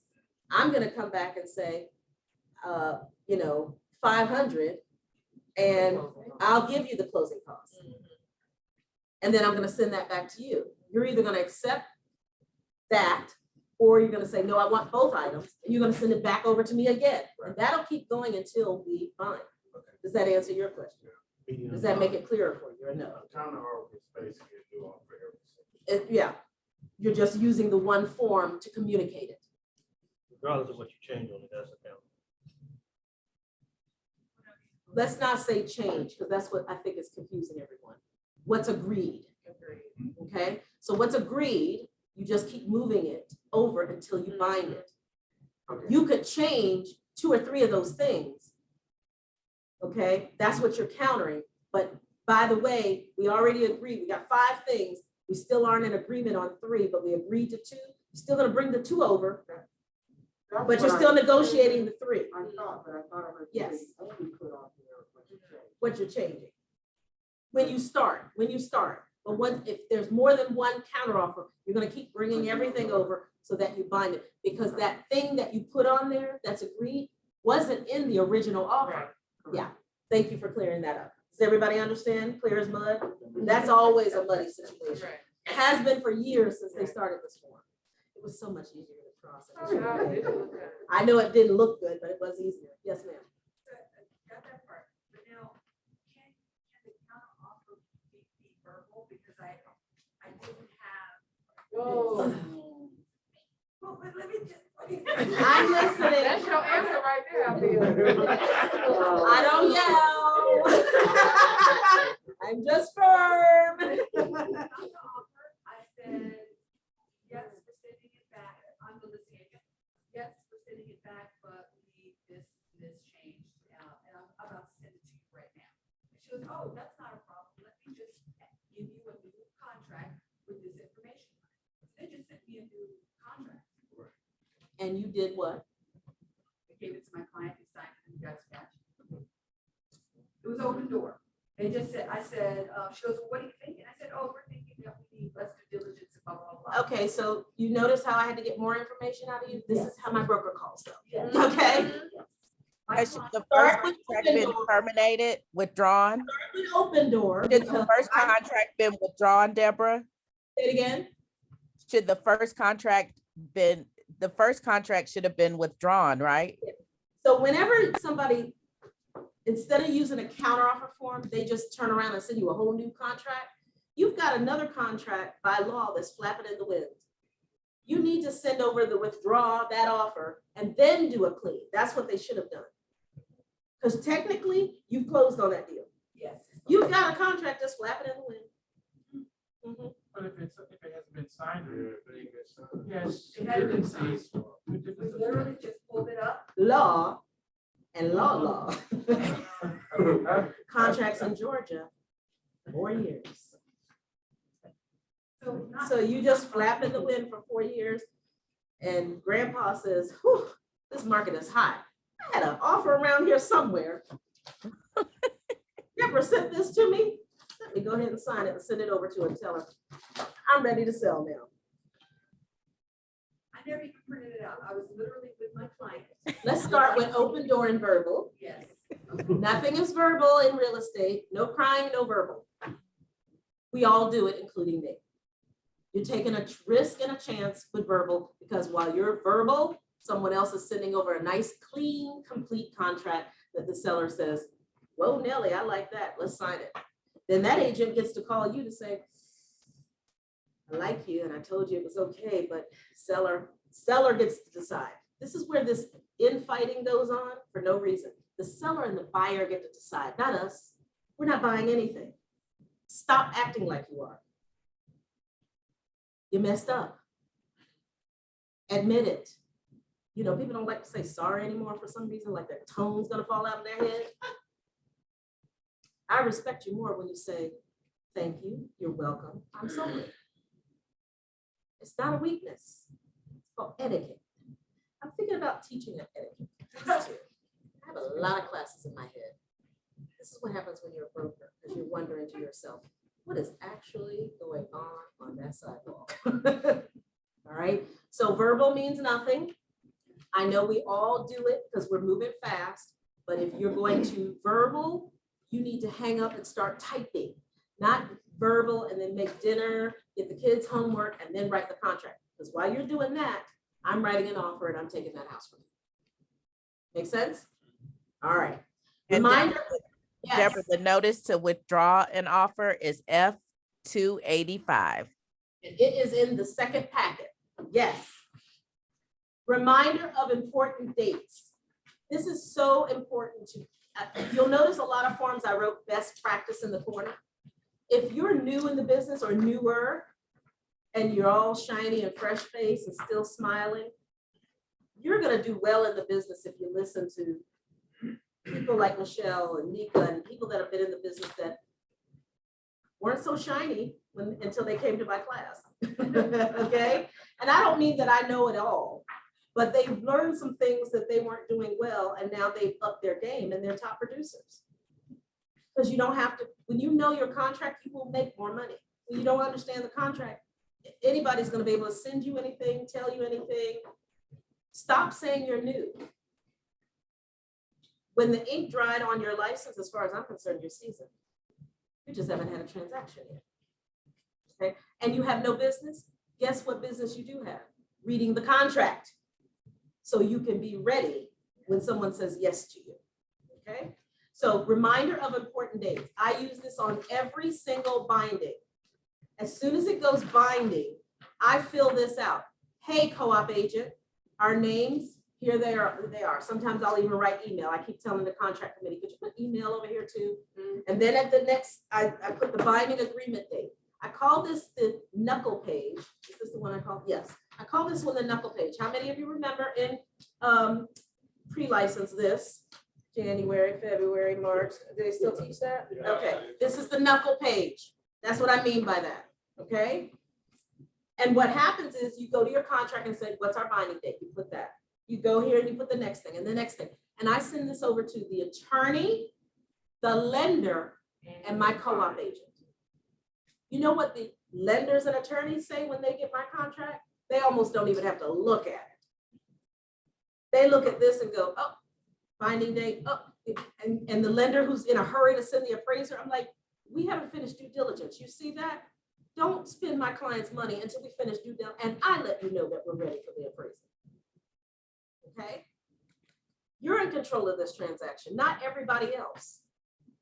This is a great practice to put in with your contract. And then that way, if somebody miscalculated, you know, they start counting the day of binding instead of the next day, you can catch it on this form. Oh no, I thought due diligence ended Thursday. No, it ends Friday. No, it's Thursday. No, it's Friday. Okay, knuckles up. Okay, that's how you do that, because there's a lot of agents that don't know how to count. Seth has he has a knuckle page video. You can watch that. And he holds up his hands and he helps you count. Okay, it's like a Sesame Street type of video. When you are out of compliance, circle page 59. When you are out of compliance, you will receive what's called tags from either Jason or Darcy. They are compliance people in the office. I don't do compliance. I don't get your contract out of jail. I don't get your check out of jail. That is not my job. We talked about that a couple hours ago, didn't we? You can send me an email. You can even call and ask. you will get the same response. I don't hire, I don't fire, I don't sign checks. I just take all the other crap. Okay, that is what you'll get. Now, it doesn't mean you can't call me and I can help you navigate through the office of who to talk to. The best person to go to in the office when you have a question about pretty much anything that's not related to the contracts or law is Lynn. And she can help you navigate the next thing we're going to talk about, the hub. Okay, but I want you to know, and is Jason still on this call?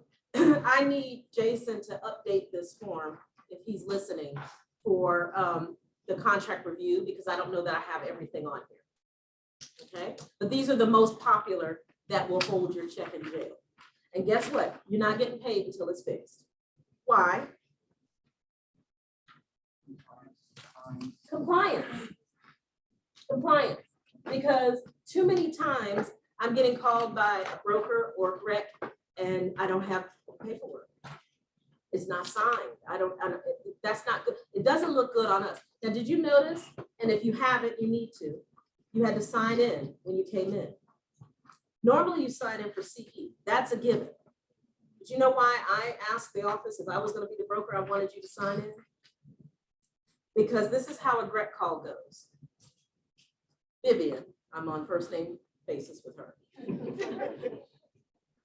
I wasn't invited to the Christmas party, but I am on first name basis with her. She will call. She doesn't tell me your name. She will question me first to see that I'm doing my job correctly. What's the policy of your office for XYZ? Have you taught a class? Has this person attended? Okay, great. Now let me tell you what I'm calling about. Do you remember transaction 123? There's 200 of you here. I'm not interested in your transaction until I'm called about it, okay? So I'll say, I think so. Let me pull it up in command. For those in the class and on Zoom, it pops up. All the others, side eye. And then I will say, I've got it. How can I help you? Well, the incident was XYZ. Are you aware? The answer is either going to be yes or no. When I say yes, it's because you probably called me about the situation. So I might have a little bit of knowledge about it and I can speak on it. If it's a no, I will let her know, no, that agent did not call me about that. That could be bad for you. Okay. I also share with Rick that every time we teach a major contract class, finance class, pretty much almost any class, we ask the agents, it's a policy to sign in. Don't think those are going in the trash. They're filed in our office so that if you come up on charges, we're going to show them all the times you sat in the class, maybe paid attention, maybe you didn't, but you did attend. Because when they hand out the fine or the penalty, they are going to say, you should have known better. You've been going to classes. You should have known better. You got a license. You should have known better. Your broker taught this. Why weren't you in the class? There are agents walking around in this office right now I've never laid eyes on in a contract class. That doesn't mean they haven't taken one, but I've never laid eyes on it. So they would have to answer that themselves to Brett, because once they talk to me, then they call you and they question you. So what will they do, Sherman? They're gonna break, what did you call it? Crack? Oh, that voice on crack. Yeah, the voice is gonna crack. And they're gonna check whether or not your story matches with my story. Yeah. But here's the difference between your story and my story. I have receipts. Okay? There's not gonna be he said, she said, I was there, you didn't see me, Deborah. No, you signed it. And I might have called on you a few times, so I know you've been trained. You may not have understood when you left. That I can't help you on, but you came to the class. Okay, that is why you have to show proof of your license law, your ethics classes, all those kind of things. Because if you are brought up on those type of charges, they're going to go in the file and go, you took license law, you took ethics law. You should know it. But you guys know we're all adult learners. We won't remember what happened 5 minutes after we walk out this room. All right. me included. But you will have receipts, okay? The next thing is, how do I get paid? That was the knuckle form, that's the video for that. So what are broker tags? I just showed you that. What happens if they're not completed? Can I get paid, or what if I close and cannot fill the tags? This happens rarely. Say for instance, you forgot to get something signed and Jason or Darcy pick up on it and say, hey, get this signed by your buyer, the seller, and you're like, oh my gosh, they moved to Timbuktu, I can't get to them. Or your buyer and seller are like, I'm done, I'm not signing anything else. You're probably gonna have to write something that we put in your file that you attempted 2 or 3 times to get it signed and could not. It doesn't get you off the hook. It just means you tried. So maybe the punishment won't be so hard. Okay, that's all that means. Because you're the professional, you're supposed to be looking over your contract to make sure every I is dotted, every T is crossed, every initial, every signature is made. And our job is, as your compliance, is to make sure you've done it. So if you bind and upload to command immediately, we can get you approved quickly. If you hold on to the documents, waiting for I don't know what, and then try to jam it all into command the day before closing, chances are there'll be no pay for you. No suit and no pay. Okay? Those of you know that joke. All right? So who do you contact? Write that email down. That goes to the MCA hub. That's who you need to contact. Not Deborah, not Jason, I mean, you can go to Denise, but mainly these are the 2 people and the email. You can copy any of us if you want. If you just, I get copied on everything. I want you to know it goes in a file. When you guys have arguments with agents and you start adding my email, it's none of my business yet. I'm not going to jump in and say anything. So I don't know why people are doing that. Just cluttering up my email with, I am mad, let me put Deborah on here. And I open my email like 2 or 3 times, that particular email, 4 or 5 times a day. Just wait for the call. Because I don't yet. But it's funny to me when that happens, I'm going, what did my mom? We're gonna tell mom on you, so come on, guys. I don't need to know that. And guess what? I love it when you want to tell me you want to send me all your texts and emails so I can see your whole argument. Did I not tell you who I am? I am not reading your thread of told you so. No, I'm not. You are. I'm not reading that. Okay. I'm going to ask you specific questions because I'm going to assume you started it. And once I find out you didn't start it, I got your back. We're dressing up in ninja outfits and we are going for it, okay? I got my razor and we're slashing tires, okay? So, but I gotta make sure you're straight first, all right? Be slow to speak and quick to listen. There you go. All right. I know everyone watched The Matrix. It's one of my favorites. So how do you get paid? You go through the matrix. Let's look at the matrix. This is how you get paid. Now, some of you are rolling your eyes at me because this has not been very effective. I don't want to hear it. Anything new takes time. They'll get there. I've been a victim of getting caught in the matrix as well. But I'll tell you how you're not going to be tied up in the matrix. Go binding and do what? Upload it to command. If you do that, it's checked every day. The problem happens when you wait, I don't know, a couple of days before closing, and you think your urgency is our emergency. That's gonna be a big old fat, no it isn't. So you'll be going to the closing without a DA and bringing our check back and we'll cut yours. Your procrastination doesn't warrant my sense of urgency. I love it. Thank you on all those good things. I'm surprised I even remember that stuff because I'm so bad with these little fancy thingies that you say I always have them messed up, but you know what I'm talking about.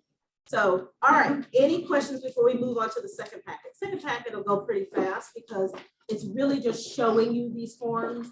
And I pointed out a couple of things. All of those forms have notes. What time is it? Let's see what we got. 2:30, I can do it. I can do it. If you have to leave at 3, you will not hurt my feelings. You have the packet. You have my phone number. You have my email. You're welcome to call me. Get my second packet. Zoomers, the packet was too big, so you have 2 packets, and live class is just 1. So exhibits, amendments, disclosures, oh my. I have them set up the same way with the circle page. So let's go to circle page 1. I'm sorry, circle page 2. So let's say you write an offer.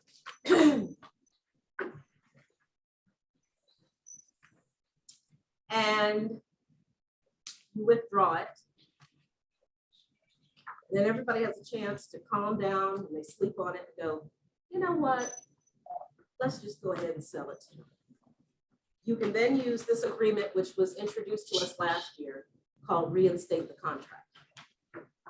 The purpose of this is so that you don't have to start all over with a clean contract and everything. You just pull that contract out again that everybody already signed. And nothing is changing. If something changes, and it could, because let's say let's call it 2 weeks later. Chances are your closing date's gonna change now, maybe your due diligence, and that's what you would write under number 2, the lines that you see there. When you read that statement, it says everything that was in that contract that we decided to walk away from stays the same, except we need to change the due diligence date, or we need to change the closing date. If it's a couple of days and those dates still make sense, then all you're doing is to reinstate, everybody initials, and you put all that together, bind it, and move forward, okay? I can guarantee you a lot of things will close when you let people breathe. You've heard the statement that the largest thing a person will purchase is a home. Unless they hit that, what is it now, 575 lottery? I can tell you right now, here's my PSA, peace out. Okay? Of course, you have to play in order to say peace out. But when I think about it, driving down the road, it would be peace out to everyone, okay? Running through the streets, going, sucker! I would be humble. For about 5 minutes. And then it would be, no, it's easy. So just make sure that if you're going to reinstate a contract that you walked away from, sellers walked away, but then the listing agent calls you back and says, you know what, the seller decided, let's go with it. Then you can reinstate that contract, especially if the time limit's over, that type of thing. So time limits, we didn't mention that in the purchase and sale agreement. If you're going to use time limits, make sure you pay attention to the time limit. Today is the what, 4th, 5th? So if you put the 5th at 5 o'clock, you should be binding before 5 o'clock. If you are not binding, then that contract technically has expired. Now, can you counter the time limit? Yes. If you have the counter and you decide, oh my gosh, 5 o'clock, everybody's getting off from work, they're gonna be in traffic, we're never gonna get this done by 5, I'm gonna go ahead and send the counter over, but I've now changed the time limit to 9 o'clock or the next day or whatever it is. I don't use time limits on a regular basis. Some agents use it every time they write a contract. Every situation is different. When I work with my people in South Africa, that's a whole different time zone, 7 hours. I'm up at 1 o'clock on the phone with them for you to get the answer at 7 in the morning. So I always ask the agent, if you're gonna make an offer on that property, please do not put a time limit, because I'm not gonna be able to make it. I've got to talk to them at 1. They may have to think about it. If you could just leave the time limit off, okay? And that just leaves your contract open to be accepted when it's accepted or withdrawn. But if you start using time limits, and I love an agent who says, I'm sending you an offer at 5 and they give me a time limit of 9. Have you seen the traffic? It takes me at least an hour and a half to get home sometimes. We can start verbally, but I'm not gonna be able to do anything in the car. We haven't set up, well, maybe I take that back if you drive a truck. They've got the the offices inside your trucks now. You know, I almost feel like I want to drive a truck now because the trucks are kind of cool, aren't they? I digress. But anyway, so at the end of the day, be respectful of what kind of time limit you put. You don't want to put too much time that they shop your offer, that somebody else was sending an offer, but you also don't want to make it too short. If your buyer says, I want 3 hours, put it on there, you do it. But you also consult and say, we can put 3 hours, but it could expire. Someone else could slide in with an offer and we're done. When you explain things to people, they don't blame you. When you don't tell them things and you want to complain about them to your friends, who by the way, won't tell you, but I will. They don't care. And especially if they've had a bad day, a deal that fell apart, they don't want to hear about your good fortune right now, okay? They might smile at the water cooler, oh, that's so nice, and walk off and call you a name, all right? I'm just saying, okay? So somebody will thank me for that after class, like thank you for telling me, because so-and-so next to me was telling me and I didn't want to hear it. All right, now circle page number 3, leasing commission. Remember when we talked about, is Sharita still on the call? Yes. Yeah. So Sharita and her partner, Deidre, they do both commercial and a lot of rentals. And I don't do a lot of rentals just because back when I started in the business, I did do a few. Well, gas was 79 cents and so when it you comes got to paid, matters you of got making paid the same sexuality amount as the rent. So if the rent was $1,000, you got paid $1,000. When the crash happened, that turned to $45. Just trying to think what in my house costs $45 that I would get up, put on a perfectly good outfit, beat my face, and go out for $45. That would be none. Okay, so I don't really do them unless they are referred to me from a past client or something like that. But if someone calls me, it's my choice. I want you to hear me clear. I am not violating fair housing. Be very careful because I've been audited. What do I mean by that? There are auditors on the street that will call you pretending to be something they're not to see what you're going to say. And so I explain to them, that is not an area that I practice, but I will refer you to my property manager. He does a lot of that. Or it might be Sharita, it might be one of you. I have chosen in my business, you get to decide what you're going to do, that I'm not going to do that, okay? I own properties. I'm not interested in getting in the car. At the last time I checked, $3.60 cents, and I drive an SUV in 285, 75 traffic to show rentals. Not gonna do it. That's my choice. You get to make that choice as to what your specialty is. But if you do make the choice, and a lot of people are successful at it, and I point out Sharita, you might want to meet with her or talk to her. Sorry, I'm putting you on the spot, Sharita, as to how you are successfully doing that. I notice on the sheet that Jason or whoever sends out every day of listings and stuff, and I look down and I see rentals and I see $3,000. God bless them, but I'm not interested. That's me. Okay, so if you are doing a lease, remember we use the instructions to the closing attorney to communicate our regular real estate commission. This is the form you use for your leasing commission. So if the co-op agent's saying, you don't have to worry about anything, just send your client over, they're gonna fill out our XYZ, pay $50 for their credit report, and we'll do the contract, and blah, blah, blah. You're kind of taken out of the picture, aren't you? It's almost like you've given up control. I would still send this. Because how are you communicating to the office that you're getting paid? And say, my broker, I blame everything on the broker. I am the broker, and I call and say, my broker's gonna require this. Okay, and they get it signed. And now Deborah has something to use when you call me and say, I haven't been paid. Normally when I get that call, there's nothing anywhere telling me how you were gonna get paid. Well, they said they were gonna send over a check after the buyer moved in or the tenant moved in. Where is that? If I don't have any evidence, guys, I can't argue anything, and I'm not gonna call anyone. I'm not gonna look like a fool out there calling and we have no documents. I'm not doing it. Okay, so this is the form you use. Circle page 4. It's a common broker complaint. I just wrote that note, so just keep that in mind. Circle page 6. Anytime you need to amend, remember what I said? Amendments have numbers. Anytime you need to amend a contract, when would you use an amendment? At what point in the transaction do you use amendments? After it's binding, because binding means that's the final contract. But oh, by the way, we need to add something. That's an amendment. So that's why you have a blank one that you can add whatever that amendment is. Okay. Circle page 7, amendment to address concerns. Yes, sir. And so if you make the amendment, they don't have to sign it, but you're still binding. You're still binding, but you do need to agree on an amendment or it doesn't exist. Okay, so I have a situation that's about to come up.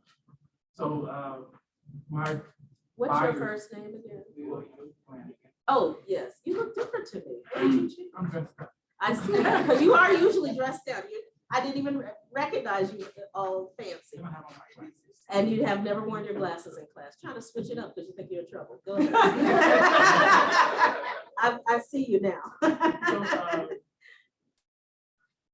it's new construction, and so my clients, they have to put down a $35,000 builder deposit. So the appraisal hasn't come back yet, and due diligence is up either tomorrow or the next day. So they're asking me to write an amendment to extend the appraisal. The appraisal hasn't come back yet. So, but even if we submit the appraisal, they don't necessarily have to accept it, and we're still under the same agreement that we're under. Right, right. So your appraisal contingency, if you still have an appraisal contingency, that doesn't go away. You're just, let's say you put 7 and you need 7 more days. They're asking you to extend it from 7 days to 14 days. And that's very good, because here's what happens. People will extend the closing date and forget to extend all the other contingencies. And so then the other contingencies expire. You've extended this closing date, and then something happens with the appraisal or whatever, and I'll ask you when you call me, and I'll go, are your other contingencies still active? And you'll tell me no. They lost their earnest money. So, okay, so I guess that's what I was kind of getting at. So in the contract, it says it's $35 non-refundable, $35,000 non-refundable contract builder fee. So if it's still under the appraisal contingency, we get that back. So can you talk to me about that later? Because you're talking about the builder's contract, not GAR. Or is it a GAR contract? It is a GAR, it's a new construction contract. New construction GAR contract. Yes. And so did they write that special step in, that if something happens, they're going to have to pay $35,000 or $3,500 or whatever it is? They had put down a $35,000 deposit in order to go into contract. Not earnest money, a deposit. Correct. Words matter. Earnest money, security deposit, and deposit are 3 different things.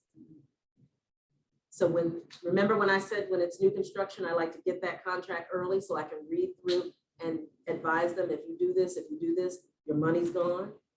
That would have been something to tell them and say, well, if we have to do this, this, or this, or according to the builder, if we extend or whatever, we're gonna have to pay a per diem, or that $35,000 is gone. When that builder said $35,000 deposit, they weren't talking about getting it back. I'm assuming because I haven't seen your contract. That's the other thing too, guys. I like to look at your contract before answering, because I may be telling you the wrong information, because guess what? You aren't giving me the whole story. So that's why I was asking you, it sounded like you were using the builder's contract, but you're telling me you used the GAR contract, which he probably typed that in there. He or she probably typed that in there, because that's not part of the GAR contract. Yeah, they probably did that. Yeah, remember when I said at the top of the class, when I get done with you, you're gonna go running back to your office going, I need to look at a few things. I'm gonna take this handout and go, whoa, let's fix that. I love that though. That means you're learning something, right? All right. Circle page 7, amendment to address concerns. This is what we use to address to the seller when you represent the buyer, when you use due diligence. So Where in this have you guys read this page before? If you haven't, read it, but you'll notice it doesn't say buyer to send the inspection report to the listing agent by email. Fax, walk it over to her house, doesn't say any of that. It says send the ATAC describing what you want done. Not, I want you to do number one, just like the inspector said. I literally had that on one of these.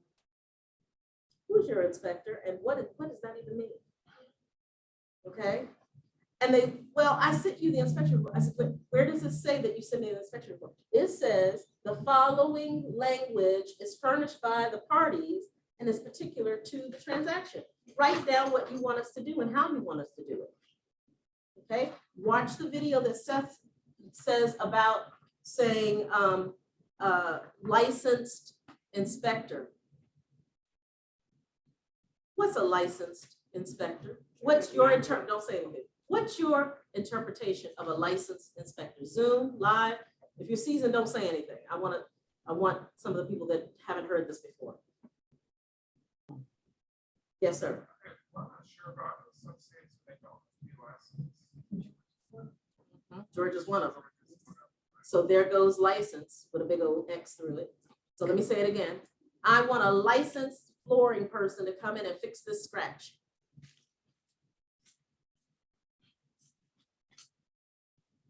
Here comes Mr. Fix Your Hardware in his pickup truck with his business license prominently displayed in the window. He's licensed.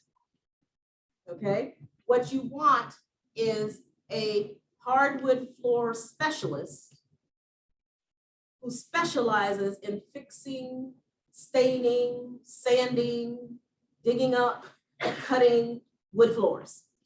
Is that more specific? Yes. Okay, that's what should be written. But if you tell me license this and license that, guess what? I was guilty of it too. Licensed contractor, did it for years. Heard that, I went, clutch my pearls, what? Because I was thinking licensed and bonded. Don't we hear that all the time? But license could mean business license. License could mean your brother who decided he's leaving the Great Resignation and he's going to get a truck and go around town and do whatever. He's licensed. Fulton County gave him a business license, but he might not know anything about fixing a hardwood floor. And now you have a bad vendor fixing something and you're sitting at the closing table. I'm in the bathroom trying to figure out how to get this fixed. Okay, so amendments, make sure that you write what you want, or the seller or the buyer tells you what they want.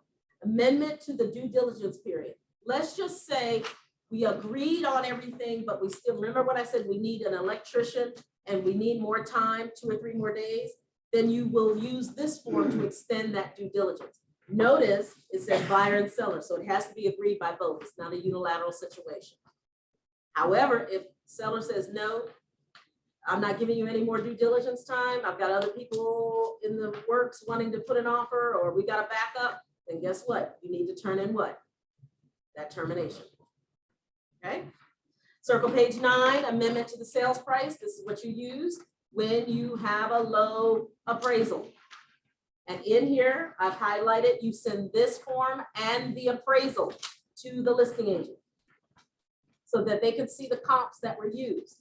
Now, what should you do as the buyer's agent and the listing agent? Think of the word co-op. If you want the deal to go to closing, what should you do? Help each other and see if there's any comps that they've missed. Hey, the appraiser missed a whole basement. Hey, they missed a whole bedroom, whatever. Now, if your buyer says, "Ooh, we dodged that bullet.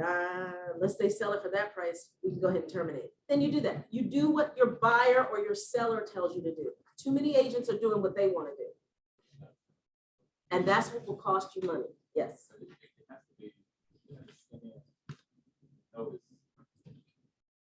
They can't do it verbally, right? Yes, exactly. That's what this is. This notification would say, hey, the lender called and said that it didn't appraise.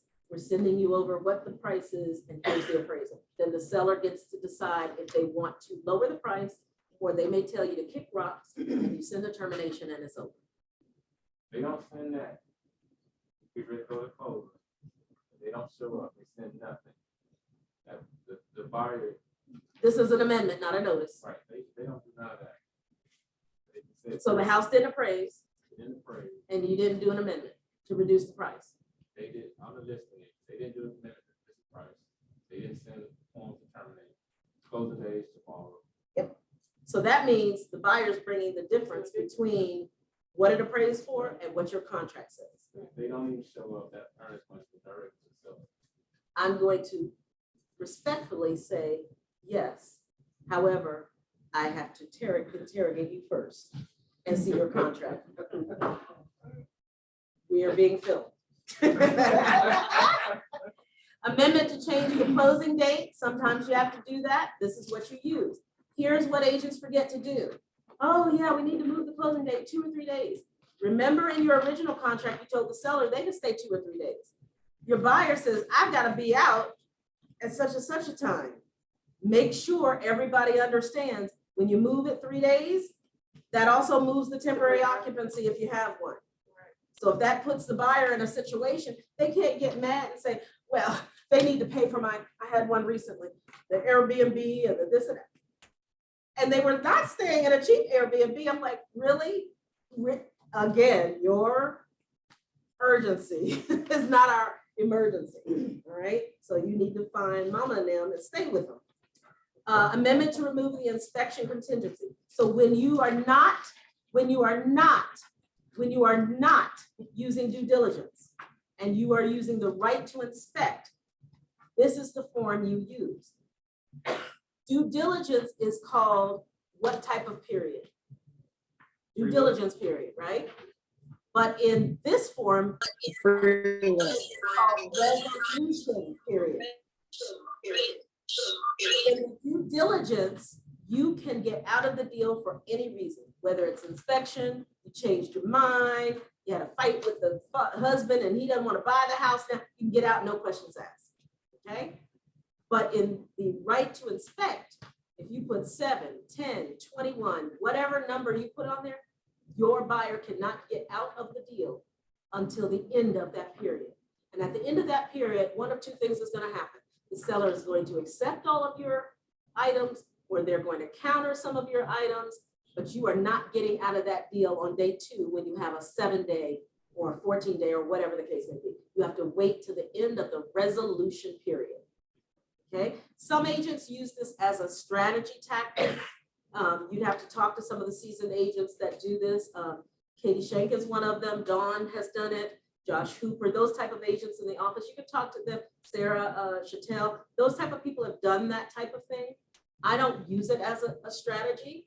But what it does do, why they're doing it in some cases, I don't want to speak for them, but one of the reasons they're doing it is in this aggressive market, it shows the seller, we're serious. We're not just taking a free look and we're out of here. We're serious and we want to work it out with you. That's basically what they're saying. Okay. So this is sent with the right to request after. You know what? This is I'm sorry, I'm just looking at it wrong. This is the amendment to remove that. Yeah, no, this is right. This is the form you use. Think of this as agents will call me and say, this is the ATAC. This is not an ATAC. ATAC is for due diligence. Right. This is the form that you want to write all the items That you want corrected. yes, and they are latent defects. You can't just say, oh, the doorknob fell off. It's latent defects. So what happens if the seller counters something on here, but your buyer says, I want all of it done or we're walking? They can do that at the end of the resolution period. And Deborah, you guys, it does work. I had to use it only once, but I do use it when presenting offers. I do that instead of diligence. So there's another resource you can go to say, you know, I'd like to use this. What's your tactic for using it? Okay. Circle page 12, amendment to the brokerage agreement. Anytime you make a change to your brokerage agreements, for instance, your exclusive buyer agreement, your exclusive listing agreement, instead of redoing the paperwork, you can add this on here. If the seller says reduce the price, you would do this because this is an amendment to the original agreement. So we can show that the seller said, we're going to change the price from this to this. I take this to the listing appointment. When my seller wants to go high and I want to go lower, I will say, we will try your price for 7 days. After that, I need you to go ahead and pre-sign this. We're going to my price. I get that signed at the listing agreement. Okay. Circle page 13, we're going into brochures. Not a whole lot I'm going to say here, other than I would suggest you take all the brochures, create yourself a zip file so that you can give that to your sellers or buyers when you have your come into the office meeting. Okay, I didn't put all of them in here. When you look at the table of content, you will see all the different brochures. They're under the CD section. Go to circle page 17. Please read the part about coming soon when you list properties. Now, this is confusing because we have a GAR form that tells us one thing, but FMLS tells us something else, okay? And you're most likely gonna have to follow FMLS and Georgia MLS because they have their rules for coming soon. You can receive offers, but you are not supposed to let your seller accept offers. Why? Because coming soon is not, has not been marketed to the public yet. So if you're using coming soon, agents can see it. Public cannot. It's not on Zillow. It's not on any. It's only on FMLS. This coming soon might go away because it's being violated and abused on a regular basis. That's the word on the street that I hear. But I didn't hear anything about it during when I went to train the trainer for the new contracts in November.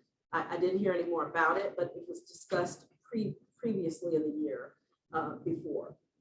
But just know that this information here, when you're talking to your seller and you give them this brochure and you tell them, please read it, it's saying that we can go as is, we can go coming soon. But if we go coming soon and you get an offer, because I put the sign in the yard saying coming soon, and you get an offer you want to take, we have to wait until we go live. And you have to let that other agent know that.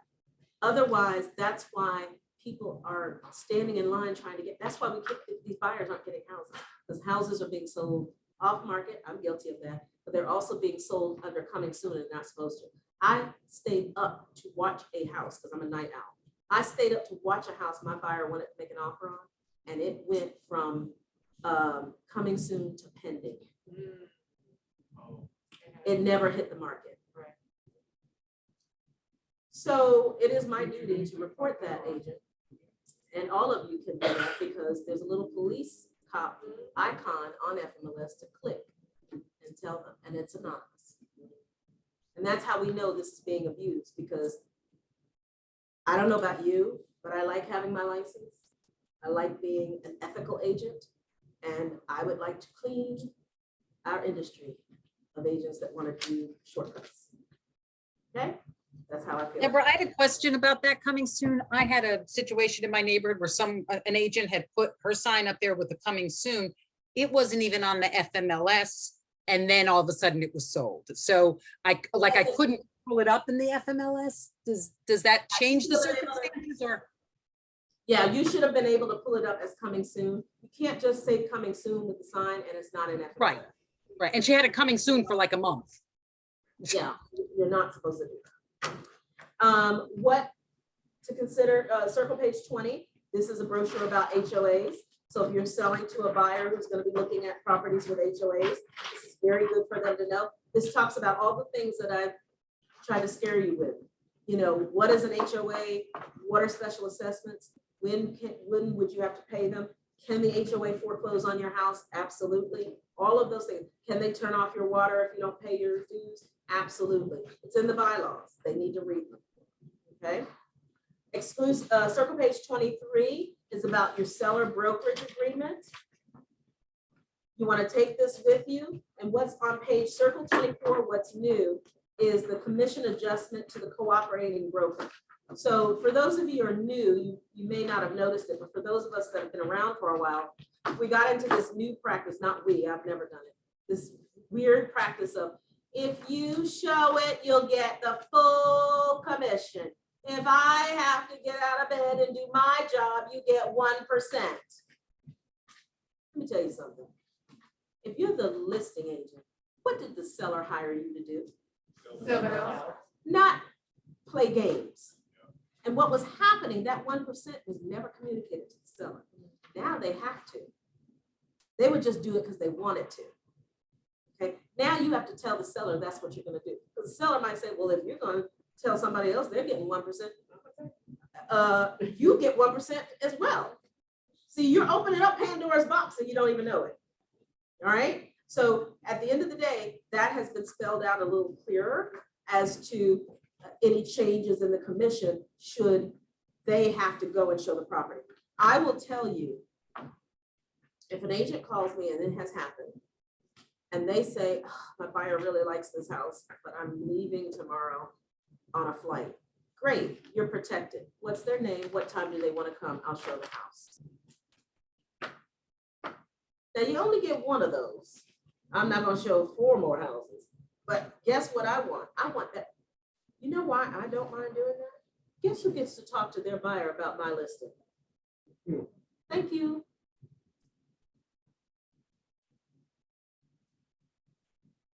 Think about that. Now, I'm not going to steal their client. I'd rather have an agent that's co-oping with me. It's not important for me to have both sides and all that. Where I am, I'd be like, you do your stuff, let me do mine, let's get to the closing table. Okay? At the end of the day, when I can show the property myself, number one, I look good to the seller doing that. I'm doing my job, I'm earning my commission. And that buyer got a chance to see the house. Now they can call their agent when they land and say, I really like it. That agent can open up his or her laptop, write me an offer, and we're done. But what if I said, no, I can't show that house. No, if you're not going to show it, and get into all this unnecessary, why? Are you doing that much business? Last time I checked, you're doing 2 transactions. How busy are you? Okay. So the buyers and sellers and the consumers don't appreciate when we infight over stupid stuff. That is why we have Zillow, Open Door, OfferPad, disgruntled sellers that created a company against us. While you're fighting, they are writing cash checks to these people. We're not going to go away, but they are reshaping the way we do business, aren't they? Shouldn't it be the other way around? When my team, we prospect on the phone, we're old school, and we hear that so often, I just don't want to work with an agent because of this, that, and the other. And it's always stuff that I'm a little bit ashamed that they have to say that about us. Because there's a lot of us, especially in this room and on Zoom, that are much more professional than that. It makes me have to prospect that much harder. My scripts have to get that much more detailed. Okay, so just think about that when you're making those decisions to get in a fight with somebody. Can you clarify real quick on circle page 24? 24. New. I understand now we're not necessarily coming that out and saying to the buyer that they have to make up the difference, but what are we putting additional wording in under C? Under which number are Versus you on? new, top of page 24, where it says new, were you highlighting green, letter C, commission adjustment to cooperating brokers? Yes, you would put a number there. So the example I just gave, you would say, okay, seller, we're doing 6% commission. I'm getting 3. I'm going to offer 3 to the co-op. However, if they can't show the property, it is the policy of my team that we only pay them 1%. Are you okay with that, seller? So now instead of 6%, you're going to pay a total of 4%. So you would put that there. Does that make sense? Yes. And then are we getting, is there a buyer's form? Yes. Okay. The buyer's form we're going to talk about, but I want to go over one more. Circle page 27. When you are dealing with a for sale by owner, so however you prospect, whether it's on social media, calling, mailing, whatever it is your thing, sometimes you're going to run into a situation where you've got a buyer and you found a seller who wants to sell and the two marry, and it's, hey, it's never going to hit FMLS because we've got a deal here. This is the form you're going to use, and this is how you protect your commission. Okay, because you're not doing an exclusive. When you use this form, the listing is never going to hit MLS. Okay, the only way you can use this is if it's a for sale by owner, an off-market investor, maybe you just got the paperwork or you're about to go get the paperwork signed and someone calls and says this, and I was like, I think I have the right house for you. Let me give you a freebie look. If you like it, we can write an offer. I haven't even gotten the exclusive signed yet. I'm on my way to the appointment, but let me call the seller and see if we can make this deal, and it never goes to market. But if you get the listing agreement signed, you have 48 hours to get it into FMLS before you have to pay the FMLS fee. Okay? But if you're using this form, it should never go into FMLS. This is just an authorization that this off-market seller will allow you to show your buyer. And you will also notice number 4, where I've given some examples of the type of buyer that you might be showing. It could be a Keller offer cash buyer. Keller Offers is a buyer. It could be Zillow. It could be Joe Smith, who is your customer or client. It could be Kim Buyer, who's your buyer. And you'll list all of those people here and say, I'm showing it to all these people, and one of them may or may not buy your property. And if they do, you're going to pay me this commission, whatever you put here. Seller signs it, you show it, and that's it. There's only, when we list anywhere from 10 days to whatever your system is, 90 days, 120. On this may only be 10 days or 30 days or something like that to protect the people that you've listed on here. Make sense? Yes, sir. So if you're using this form authorization showing us the property, it's only representing the buyer, correct? In most cases, the buyer is either a client or a customer. And the seller, the off-market seller, is a customer. Okay, so You don't I'm going to represent the them. offers and I bring the offer to the seller, they're just my customer, they're not technically. If you use the Keller Offers program, yeah. Okay, buyer's brokers, let's talk about this. So this is new. When you have a buyer sign this, the form's not new, but the way that you need to start explaining this is new. So back in the day, and maybe even now, agents would go to a buyer and say, work with me, I'm fantastic, and my services are free. That has never been true. Our services were always paid by the seller, and even more important, which is why DOJ and NAR are fighting right now, because the buyers are saying, well, technically your services weren't free. I paid for it when I bought the house. We all knew that, but it's how we packaged it. So now that's in a little bit of a fight. I keep watching the magazines to see how that's going to play out, but right now it's still, litigating and so on and so forth. But now what you need to explain to the buyer. So I've had this broker call, this happened last year, where there was a little rough up with an agent and another agent in our group, not in our office, but our group. And the agent got upset because they were only making 2%. And then when the deal, it did close, but it went sideways for a minute. So mama was in all of the threads. And the person said, well, I'm going to let you know now, when I send this back over, I'm also asking for 3% because I'm supposed to get 3%. I'm like, we're supposed to close in 2 or 3 days. You're just realizing you're getting 2%? No, but they felt like that was some kind of leverage. And I'm like, am I being punked? I mean, sometimes I think I'm being punked. So I said to this very experienced agent who I've known for 20 years, I said, well, what does your buyer's brokerage say? Or your seller's brokerage say? I think she represents the buyer we have a listing. Because when you fill out the buyer's brokerage, you are telling the buyer that if the seller doesn't pay me, you will. But what is new about this form now is it says, buyer, if the commission is 2% and my standard commission is 3%, or my typical commission, there's no standard, forget I said that.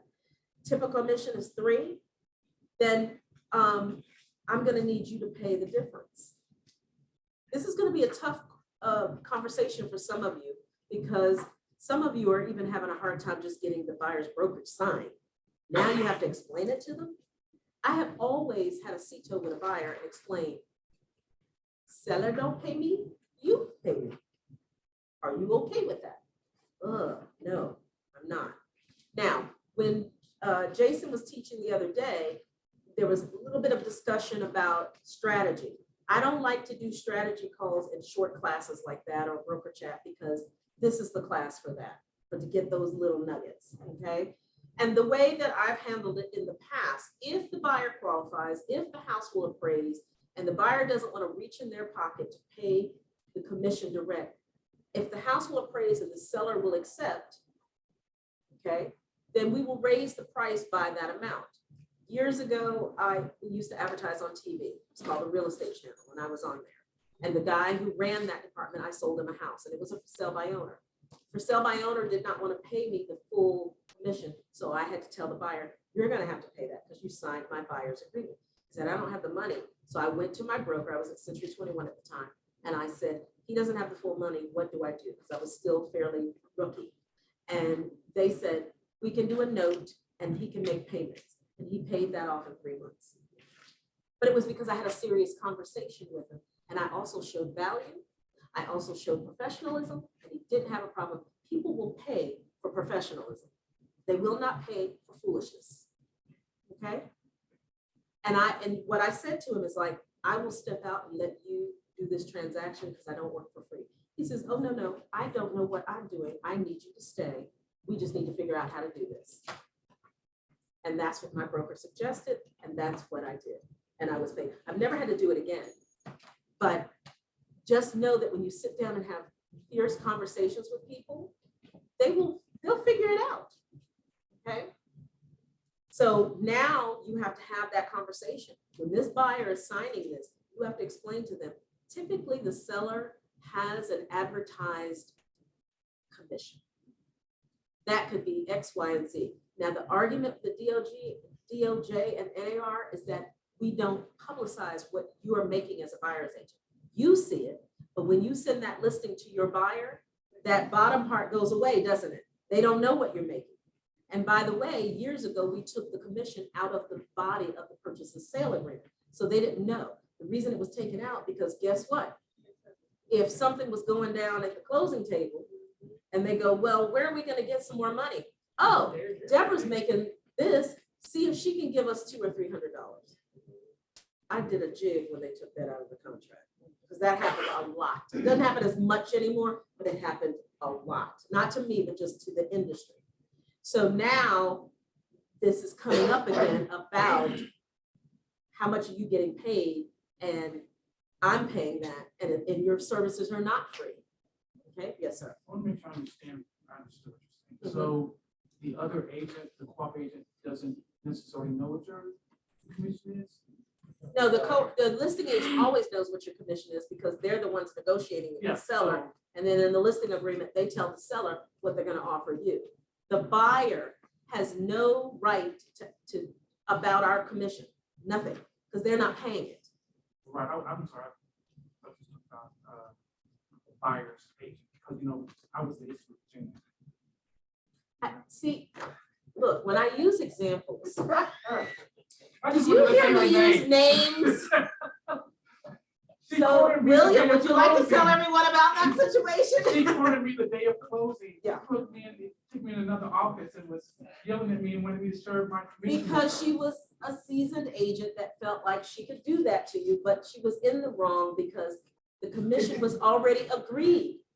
Now, and I said to her on the phone, Jan, did you go to your buyer's brokerage agreement and did you ask your buyer for the difference since you believe you need to have this percentage? Okay, so at the end of the day, guys, all I'm saying to you is your buyers need to understand your services are not free. This is what you typically get paid because you're running a business. And if you pick a listing that says 0%, which we're starting to see now, I haven't seen it yet, but I've heard 1%, 2.5%, and you know that you really want 3%, then that means you should have a form that says, if the seller's not paying me this, then I'm getting the difference from you. You don't have to do that. You could choose to say 2.5 is okay with me. 0 is okay with me. You won't be in the business that long if you keep taking a lot of zeros, okay? But if you're okay with the 1 or the 2.5 or the 2 or whatever, and you don't want to exercise that clause, you don't have to, but you can't ask somebody to do something. You can't renegotiate something that's already been bound and ready to go, and especially in your case, a day before closing. No, this was the day of closing. She cornered me in the office, was berating me about sharing my commission with her. Yeah, we're being filmed. I haven't Yes, tried sir. anything. I know, I'm not worried about it either. Yes, sir. Yeah, Deborah. So I'm wondering, should we go ahead and just I've been putting, like, checking the seller in the buyer brokerage agreement, and you don't be nothing. I'm wondering if we should just go ahead. Can't hear him at all. I'll repeat it. I'll repeat it. If for some reason the seller doesn't pay the 3%, there's a checkbox right there for the buyer. So I'm wondering, should we go ahead and do that? Check that box. Well, I've never left the box blank, nor have I ever. Well, I'm checking seller. Miko, right do me now. a favor and put them back on the screen. I'm checking seller, basically saying that if the seller don't pay, I don't pay. So I'm wondering, That box is gone, I think. uh, Isn't that box gone? Yeah. Yeah, that box is gone. Now you have to make the decision, who's paying you regardless. The seller has already negotiated with the listing agent, what they're gonna pay, and if you don't show the property, what you're gonna get paid, all right? Now we're talking about the buyer's brokerage, yeah. all right? It's there. And most people say, they say NA. So then when something happens, they contact me, I pull your buyer's brokerage and say, well, you didn't put anything here, so there's nothing to argue. You said nobody owes you anything. I always put 3.5. That's my standard, 3.5. There's The shall and shall not box is gone on this form. Is that Yeah. box- That's what I'm talking Look about. at page 79 or 29 and look at number 4. So you're going to either check B and put that information, and if you're doing a lease, and then you're gonna put the protected period. All right, in the contract before, it had a shall or shall not, that's gone. That's gone. The old form had the shall pay or shall not pay, that's no longer. Right, You're gonna be definitive about what's gonna happen. right. That makes sense? So when you go back, if you've got an old contract, an old buyer's brokerage agreement, compare that with that. That whole section is new and how. So- And then also, if you go circle page 30 and look at number 4, that explains this paragraph. Okay? Okay. So that means that on the new form, since there is no box, whatever commission is put here is the commission. So even if you get a listing, even if you are getting a property and the listing is saying that you'll get paid 2.5%, because this 3% was here, the buyer is now paying that 0.5%. There is no shall or shall not. That is what's gonna happen. Yeah, because you're gonna tell, right, because if always remember, this has to do with what your standard is. This is saying that if you want to exercise this paragraph, because if you read that paragraph, the last line talks about it's going to be what is minus what the seller is giving you. So let's say the seller says, I'm only giving you 2.5. And you say, well, I need to have 3. Then your buyer needs to be paying 1/2. You might put 3 here, but the paragraph says minus what you're getting from the MLS. So now instead of 2.5, they're gonna pay the 1/2. And then on the instructions to the closing attorney, you're gonna say 6, you're gonna have 3 from this, or 2.5 from the seller. And then that other section that you probably have never filled out that says paid by the buyer, 0.5. So that the attorney knows who's paying what to you. Is that clear as mud? Anybody on Zoom? Clear as mud? Very All right. clear. I do have a question about something I've seen a couple of times now, is there's this, I don't know, Open Door, one of them, they put a stip that says buyer shall pay the seller. Nope, I'm sorry. Buyer shall pay the buyer's agent, or whatever the word is, or wording is, shall pay 2.5%. Like that's it, like the buyer's paying it all. And then of course there's my buyer's brokerage agreement, which would cover the other 0.5%. But do we have any recourse if they put that in a stipulation? I mean, other than saying we don't want the property? Yeah, I mean, everything's negotiable unless they tell you. Okay. to negotiate. I don't know, because I've not seen that in an Open Door contract. So you I've might- only just started seeing it, yeah. Yeah, maybe that's something new they're doing, because we're seeing a lot of crazy stuff out there. Right. 0 on Amazon. I've Yeah. never seen that in my 25 years, ever. 1% maybe, but 0? Mm-mm. 0, right, yeah. No. I have a question about the new form, Deborah. So on there, I know with the 3%, and I've explained that to one of my clients because we did our updated form before this came out. But I did let her know you need to hurry up and sign this because we have a relationship that if she didn't, the 3% would stand. But I thought Jason mentioned something about if they did not want to pay the difference in commission that was listed, if it wasn't the full 3%, that it was something we had to say, well, we can't show you the properties unless they have a 3% commission. There's nothing on that contract for us. Is there something we can write in to say, well, this limits what I can show you if you're not willing to pay the 3%? Or here's I'm going to respectfully disagree with that, because then I worry about steering. I worry about what we will and will not do. You already, you know, I feel like I have a feeling this is going to change, because this changed, and I having sat in a couple of contract classes, we spent a lot of time on it and didn't get to some other forms because of it. I think it's going to be a problem. We haven't tested it in the consumer population yet, but when we pull properties. I don't look at the commission. And if they pick one that says I'm getting 2.5, I'm getting 2.5. And if I want to go to them and say, I need you to pay the other half, then so be it. Okay. However, I worry about how agents are going to communicate to a buyer to say, well, I'm only showing you this. Well, guess what's going to happen? That buyer might end up going with somebody else who's not going to make that such an emphasis on their business. well, I'm just sharing. That's what Jason had mentioned in our last week. So I was just looking for clarity. I'm not saying that I would do that per se, because for the person that I have already, I just said, since our agreement expired in mid-December, because, you know, the contract we had fell through, I was like, you need to hurry up and sign this agreement before the new document comes through, because we have a relationship, so I'll do whatever you find. In this script that you could say, well, I'm only going to be limited. You know, here's the thing, most agents don't script well. They say things that turn off people. And so I would be very cautious on how you present that type of thing to a buyer to say, unfortunately, our contracts have changed.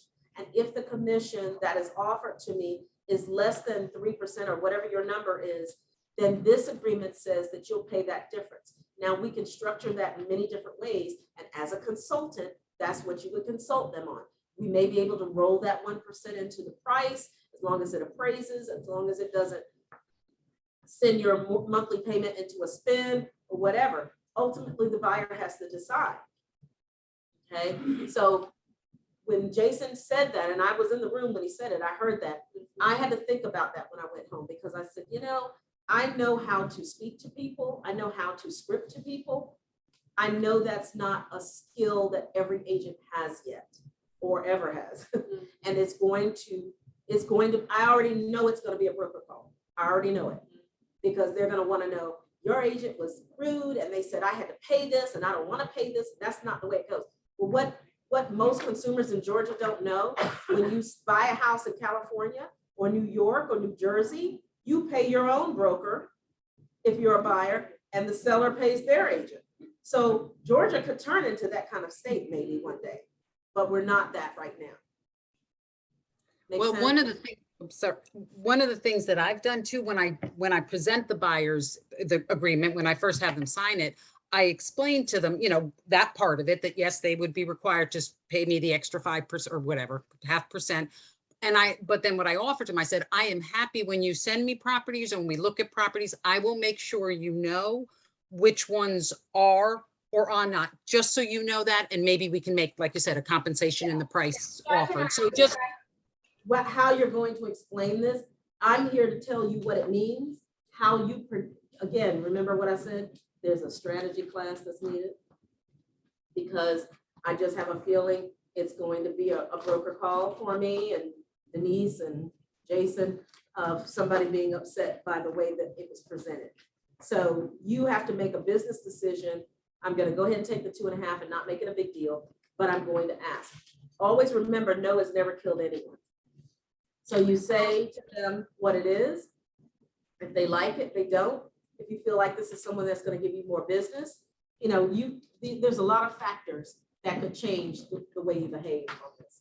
So on the agreement though, if somebody is, they're like, I really want to, but I can't on this transaction, that's fine, I guess. But like, if you want to still move forward, it doesn't really allow you to do that. So I'm asking if a person is not able to or willing to, and you're still able to move forward, since you're having to specify that commission on there, and it may not be 3%.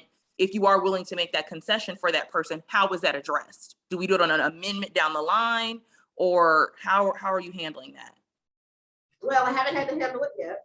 I know it's new, so, but it's one of those things that it's gonna come up. So I'm just trying to anticipate. So Deborah, this I is think- Michelle. I'm on the education committee and I'm the chair. I'm gonna get with Jason and Denise and see when we can do the strategies one and what works for you. Okay, beautiful. Thank you. Are you teaching it?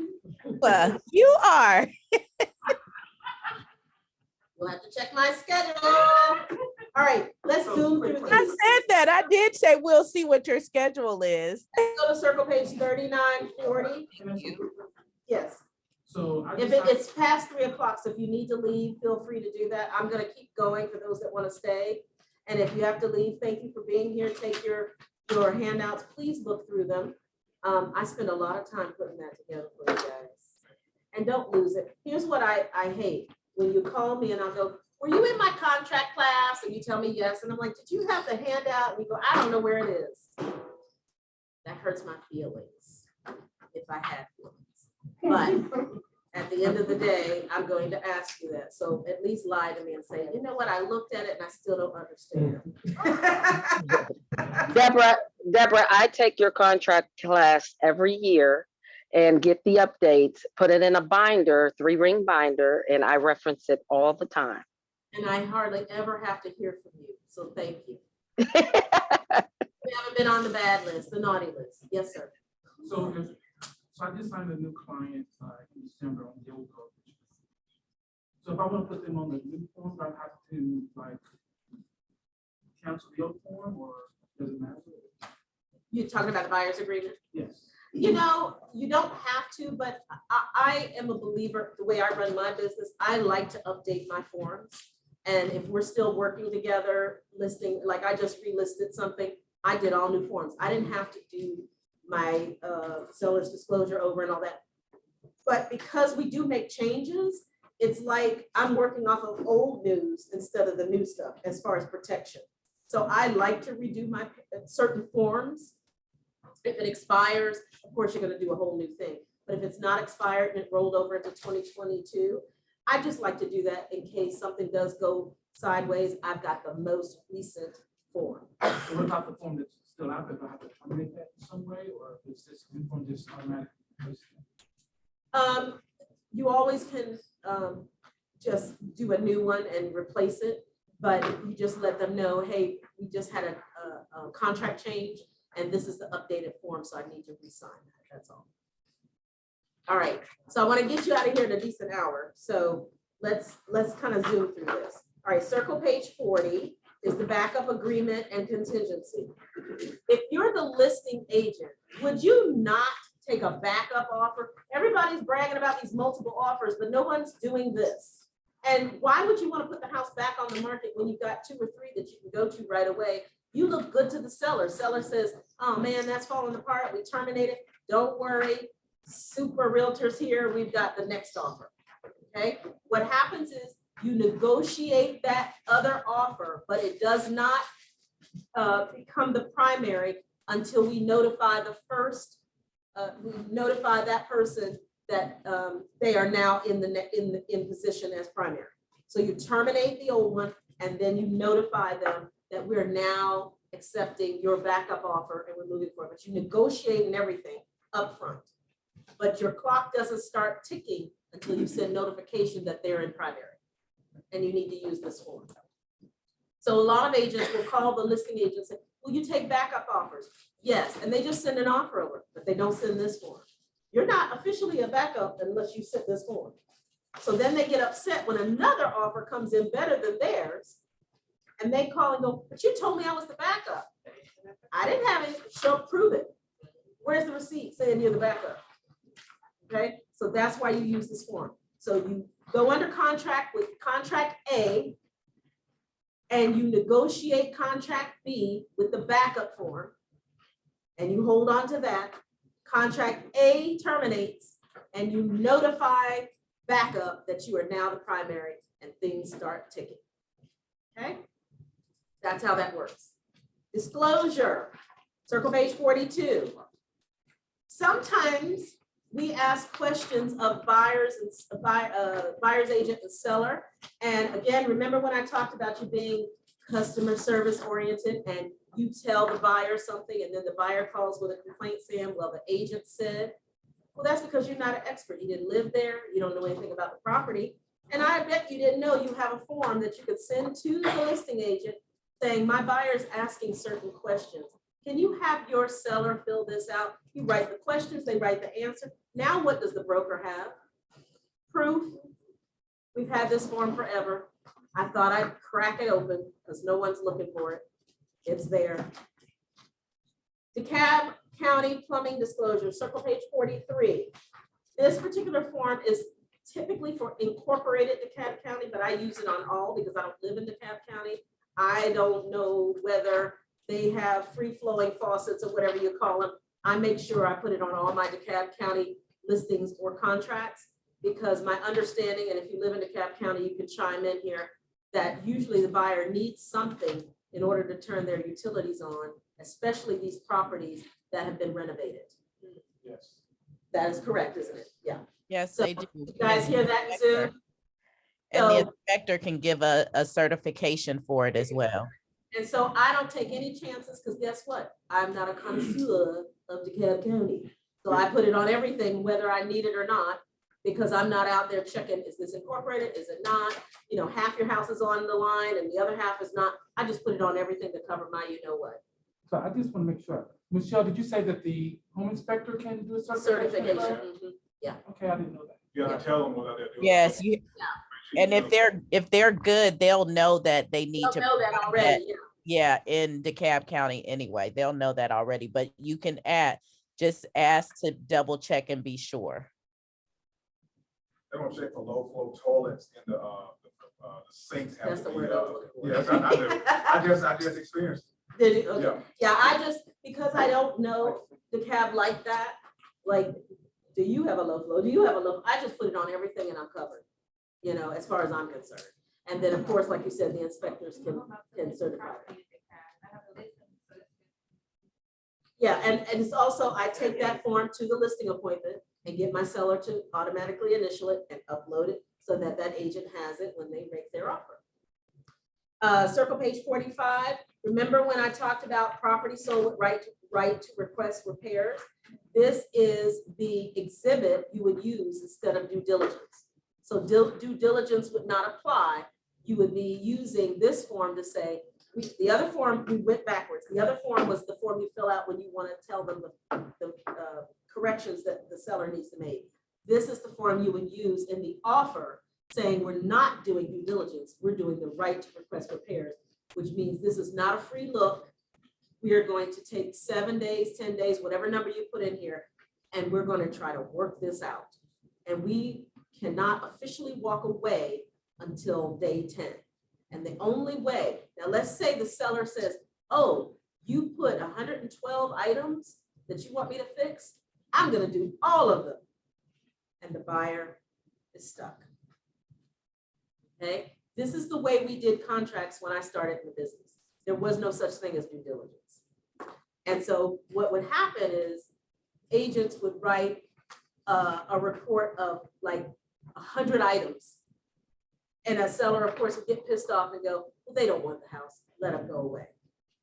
Okay, now I'm not saying you use this in that fashion, but that is why we came up with due diligence, because when the market crashed, we had investors that were doing it anyway. They were coming in, putting a little bit of earnest money down, and then walking away.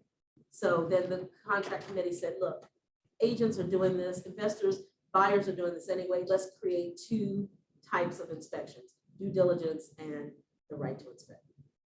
Okay.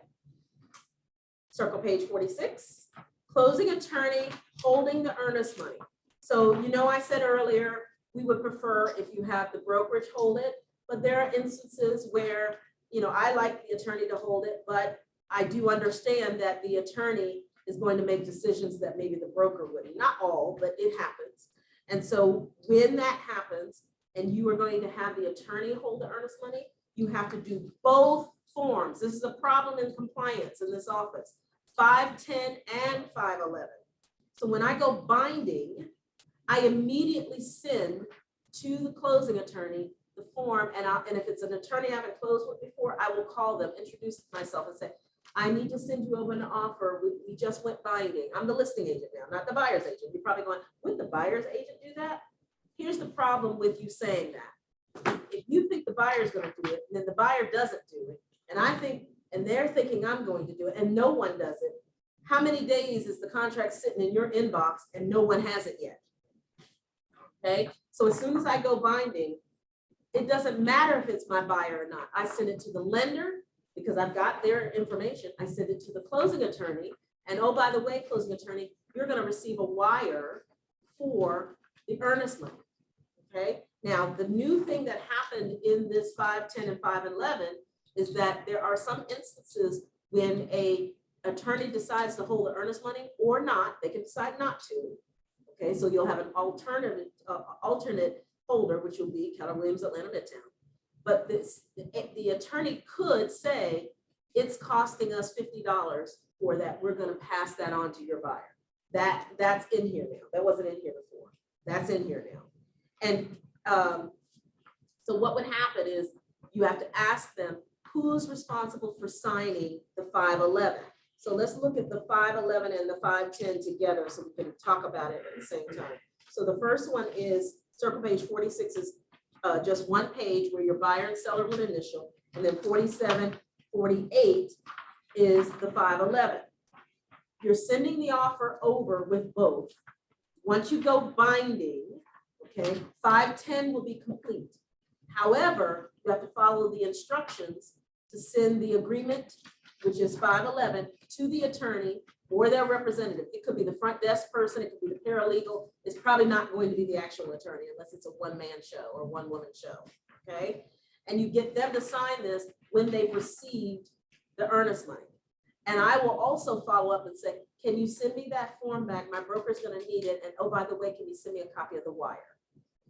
Now I can upload that into KW Command. And now I'm in compliance as far as earnest money is concerned. What happens is this gets signed, this doesn't happen. Then a problem happens. Someone says, foul, I want the earnest money, and we find out earnest money was never deposited. Okay, and then I'll ask you, where's form 511? Huh? What? That's gonna be a problem. Because if you don't have the earnest money and we have to give it to the seller, guess who gets to pay that? You do, and the broker.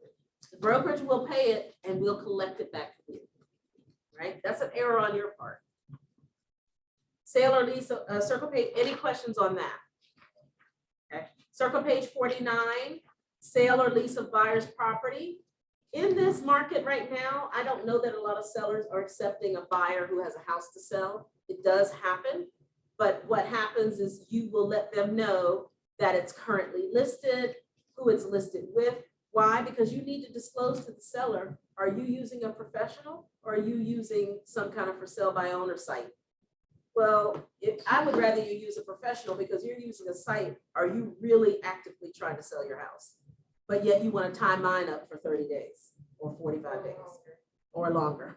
Somebody is bitter. Okay, so use this form if your buyer has a house to sell. It also protects them because if they don't sell their house and you don't use this form, your buyer is going to have two houses. And if that buyer needed that money out of the house to close on the other, you've got a mess on your hands. Because now that listing agent is going to say to you, I didn't know your buyer had a house to sell. Your offer didn't say that. We wouldn't have fooled with you. If that was the case, we would have gone with this other offer.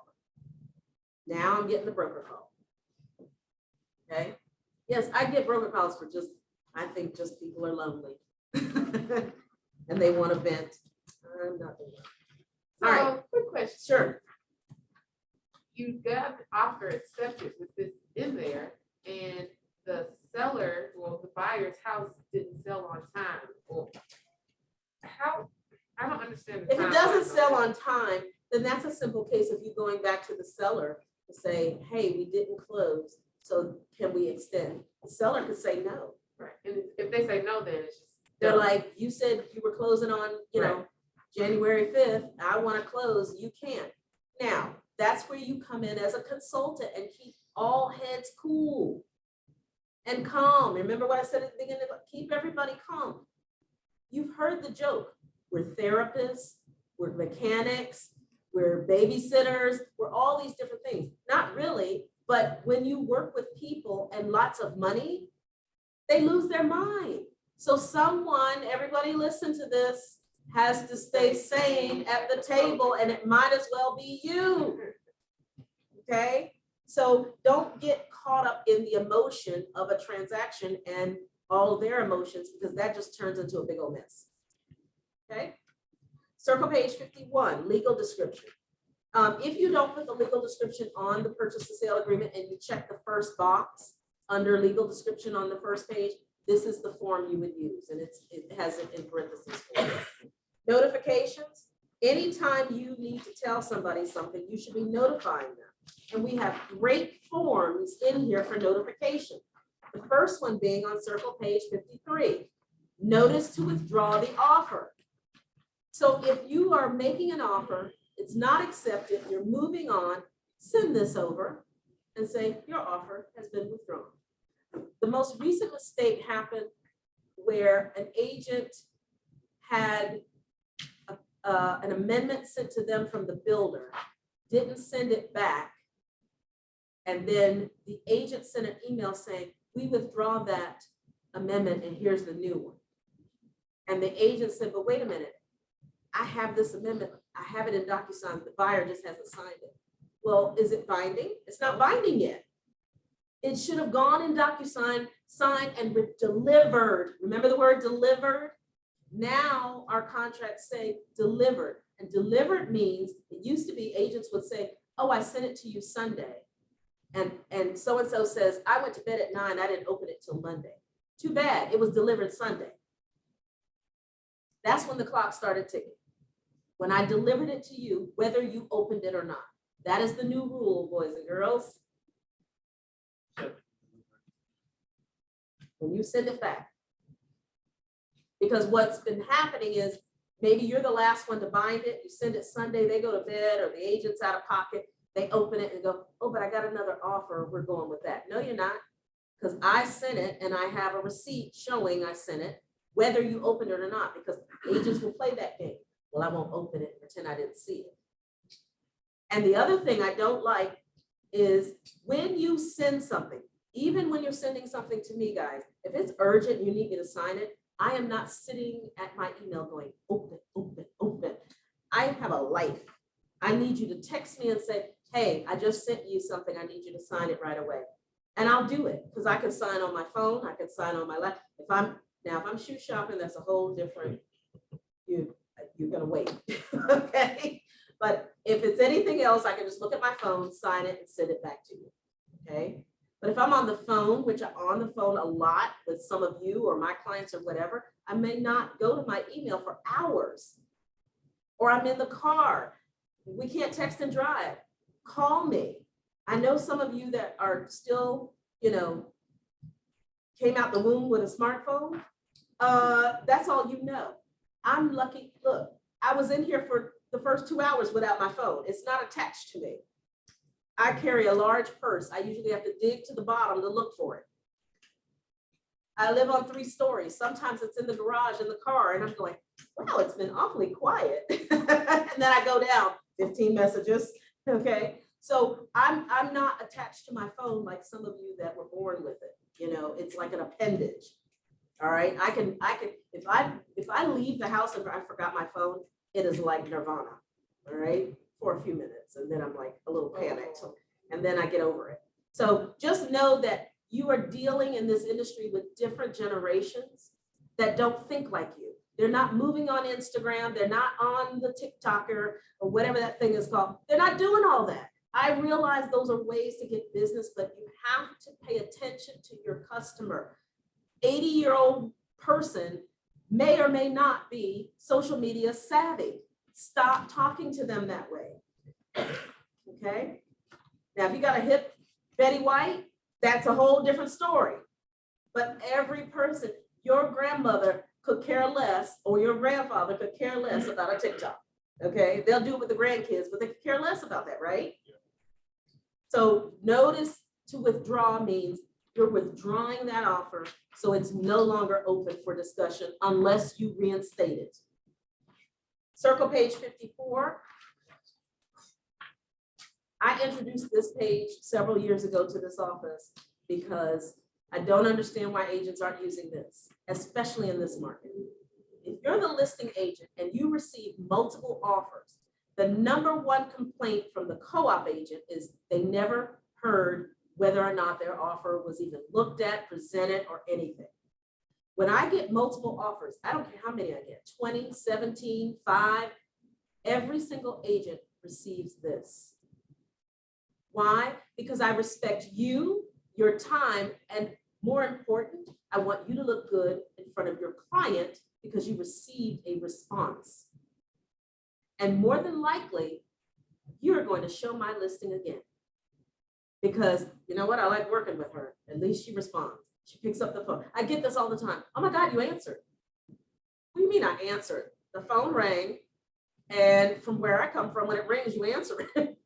So what's going on out in the streets that people aren't answering? I don't get it. Why are you in this business? I'm so important. I have so much business. I don't need to answer the phone. That's where the business is, in the phone.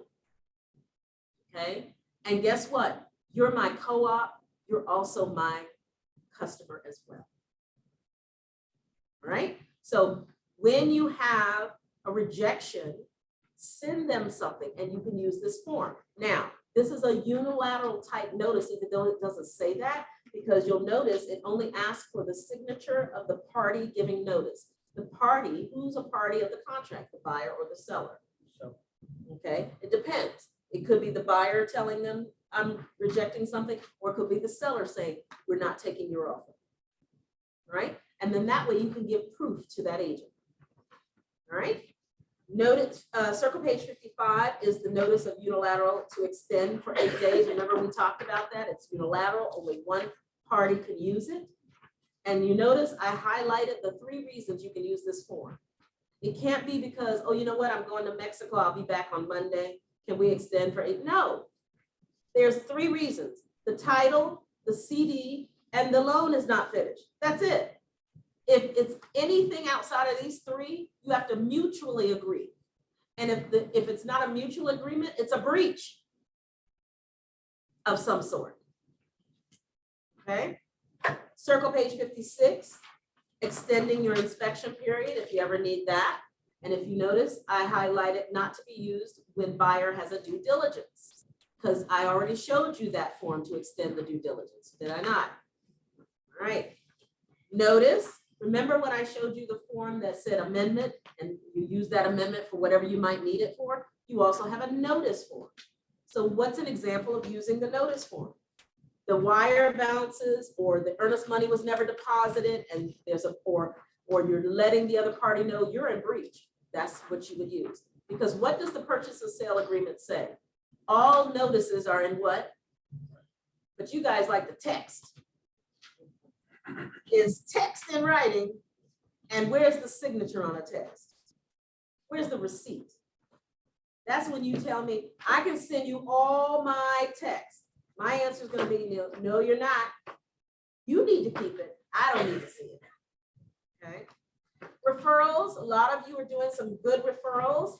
Congratulations. When you need those signed, I can sign them for you. I believe Jason and Denise can sign them as well.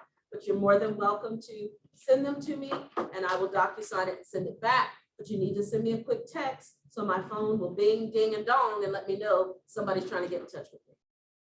All right. My phone's not on vibrate, because if it's on vibrate, God bless you. In the bottom of my purse on vibrate, good luck. You'll hear from me tomorrow. Circle page 60. This has always been in our GAR contracts.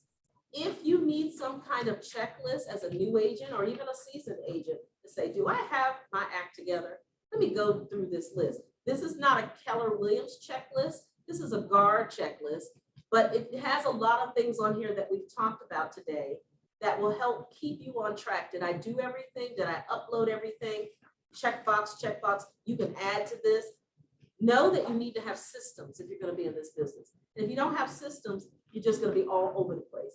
Here's a great system already printed out for you, and you can expand on it. If you have a transaction coordinator you're training, what a great form to give to them to make sure this is how you hold them accountable. Did you do this? Did you do this? Did you do this? And you notice it also has the forms. Now, let me talk about transaction coordinators. Our transaction coordinators, let's say you have a licensed transaction coordinator. Good for you. Is that transaction coordinator on the contract? Nope. Are they a party to the contract? Nope. Well, why am I getting broker calls from transaction coordinators asking me about negotiation items and so on and so forth? And I'm asking, where's the agent? Well, they're on vacation, they're this, that, and the other. You do not take a buyer out or take a listing and then disappear and say, my transaction coordinator will take care of it. Because when Greg calls, they are not asking for the transaction coordinator. They're asking for the parties on the contract. And if you don't know what your transaction coordinator is doing, or what they filled out, or what they may have signed for you, I don't even want to hear that. That is your little red wagon. Okay?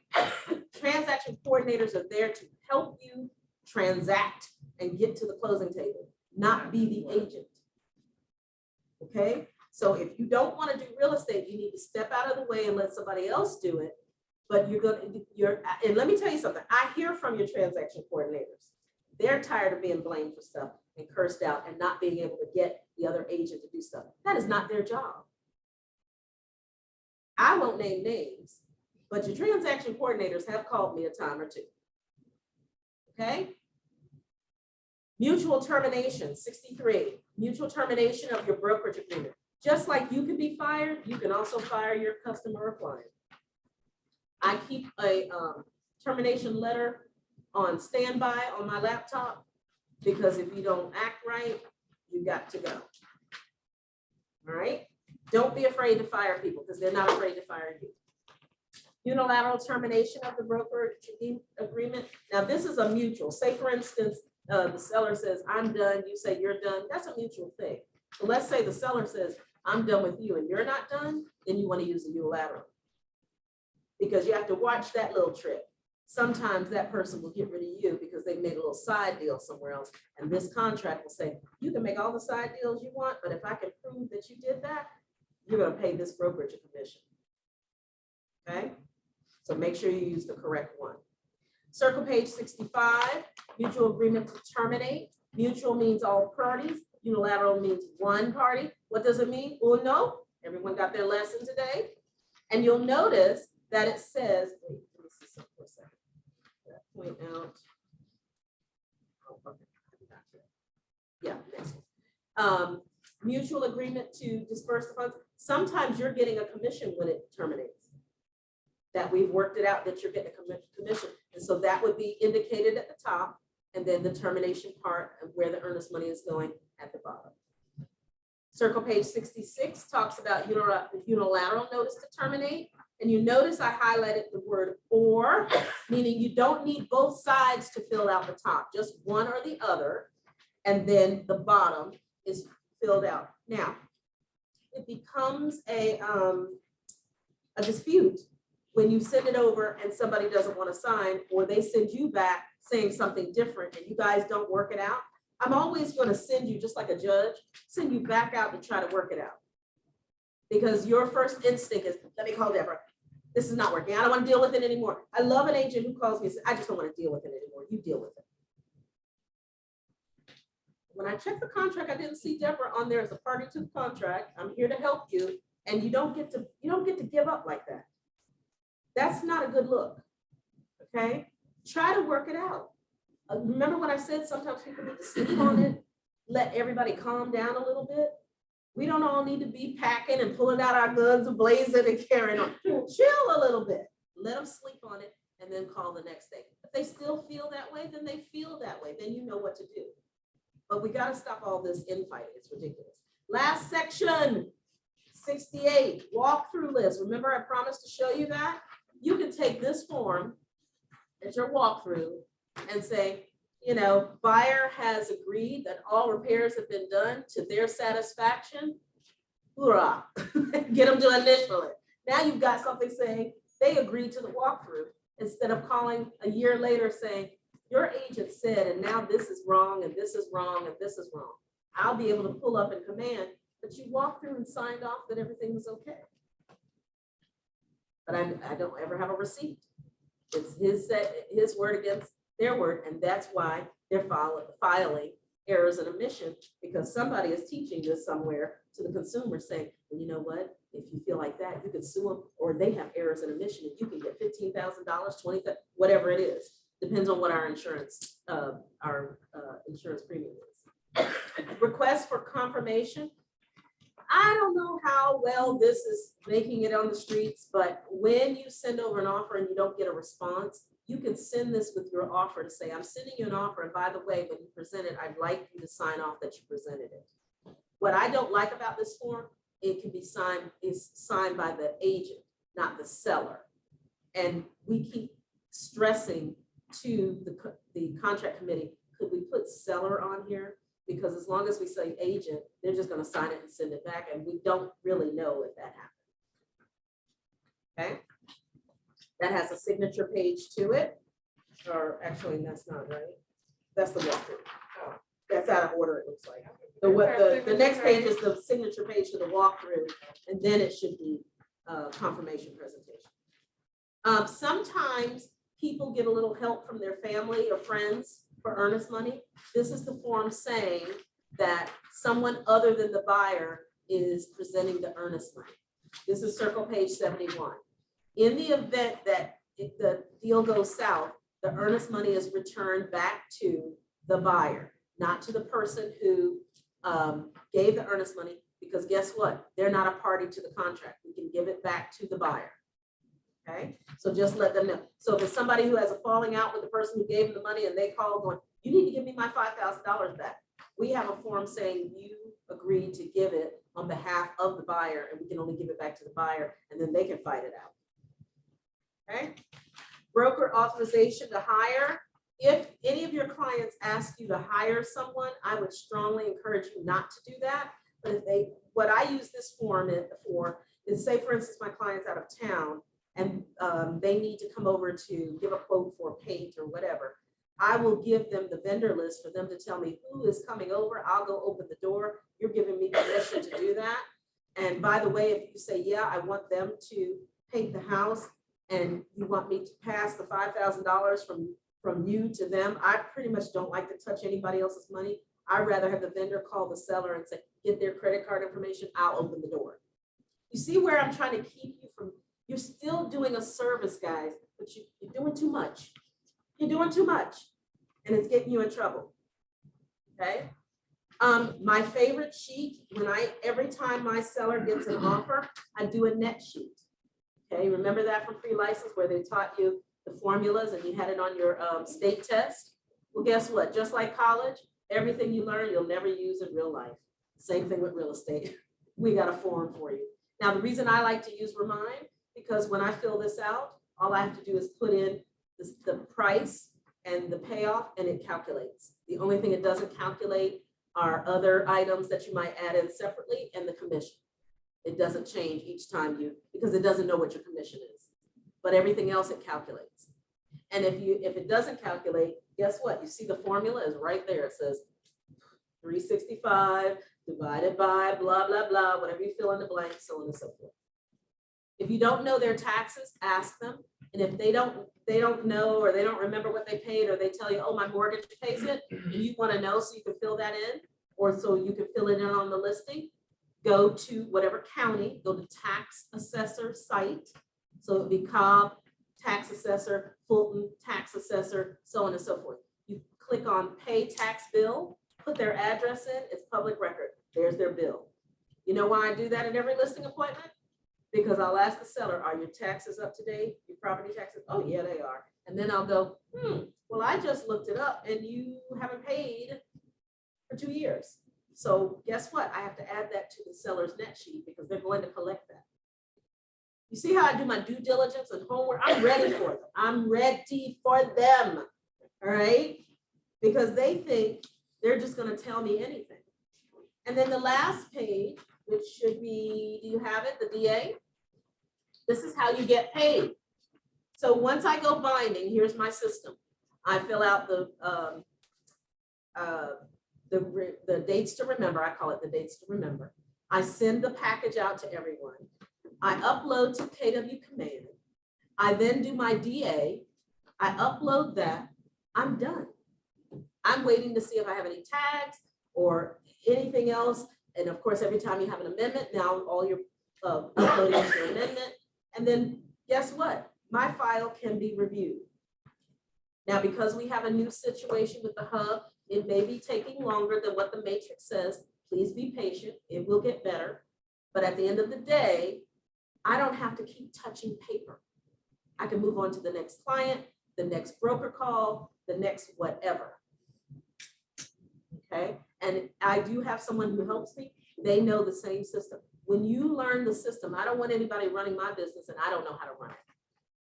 Stop letting somebody else tell you how you're running your business. You know what Oprah said? She signs the check still. She still looks at the books and she's a billionaire. Well, I want you all to be billionaires, receive it. But you've got to make sure that you know your business so somebody else doesn't tell you your business. Okay, so I can repeat to you, and those of you that have been in my class before, I say the same thing. That is the same system. I don't care about all this fancy new, I've got this software and this jingle jang.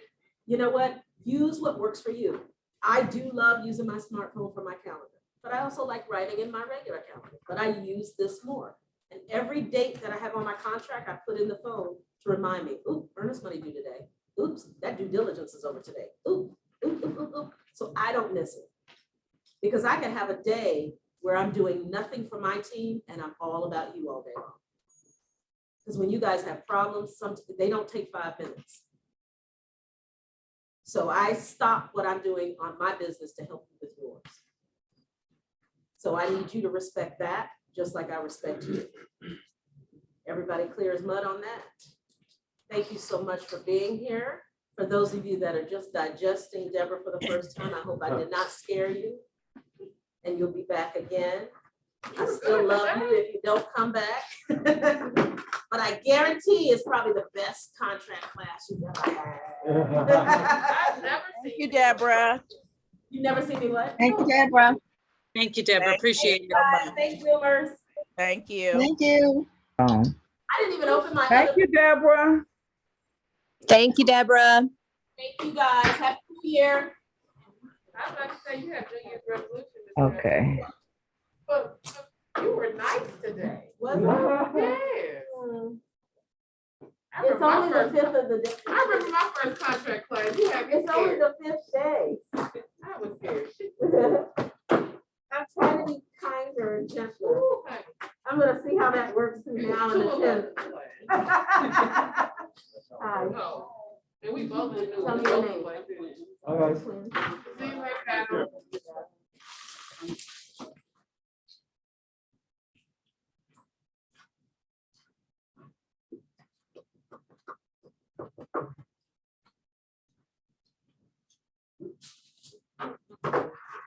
And then you need to upload this to the mail.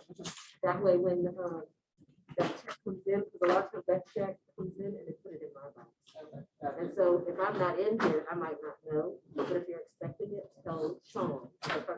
Look at Deborah's box and see if that's changed.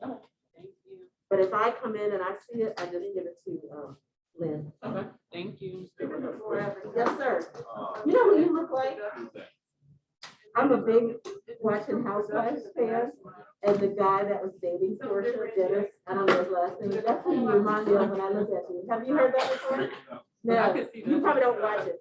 TV watches me, I don't really watch it, but he's so funny when I watch it, and every time I kept looking, I'm like, is that Dennis? When did Dennis get his license?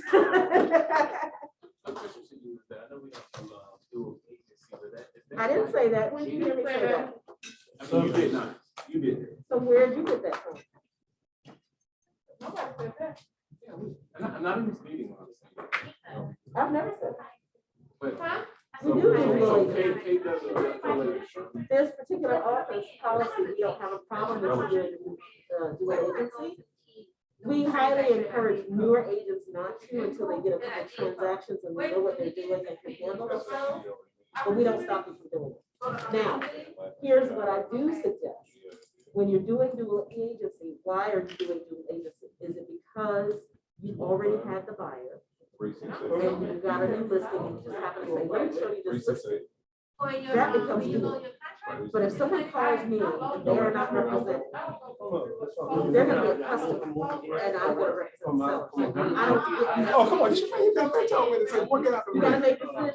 It's not necessary. You don't get that. Wanna waste my time? It's just the way you, it's just the way that you're represented. I understand. So on the contract, you would have Keller Williams on both sides of the first page of the contract. And then you know all the different things that we had designated clients, all that. You would check the seller because you represent seller. It's client on the buyer side. Okay, you finished. And that keeps you on her side. So,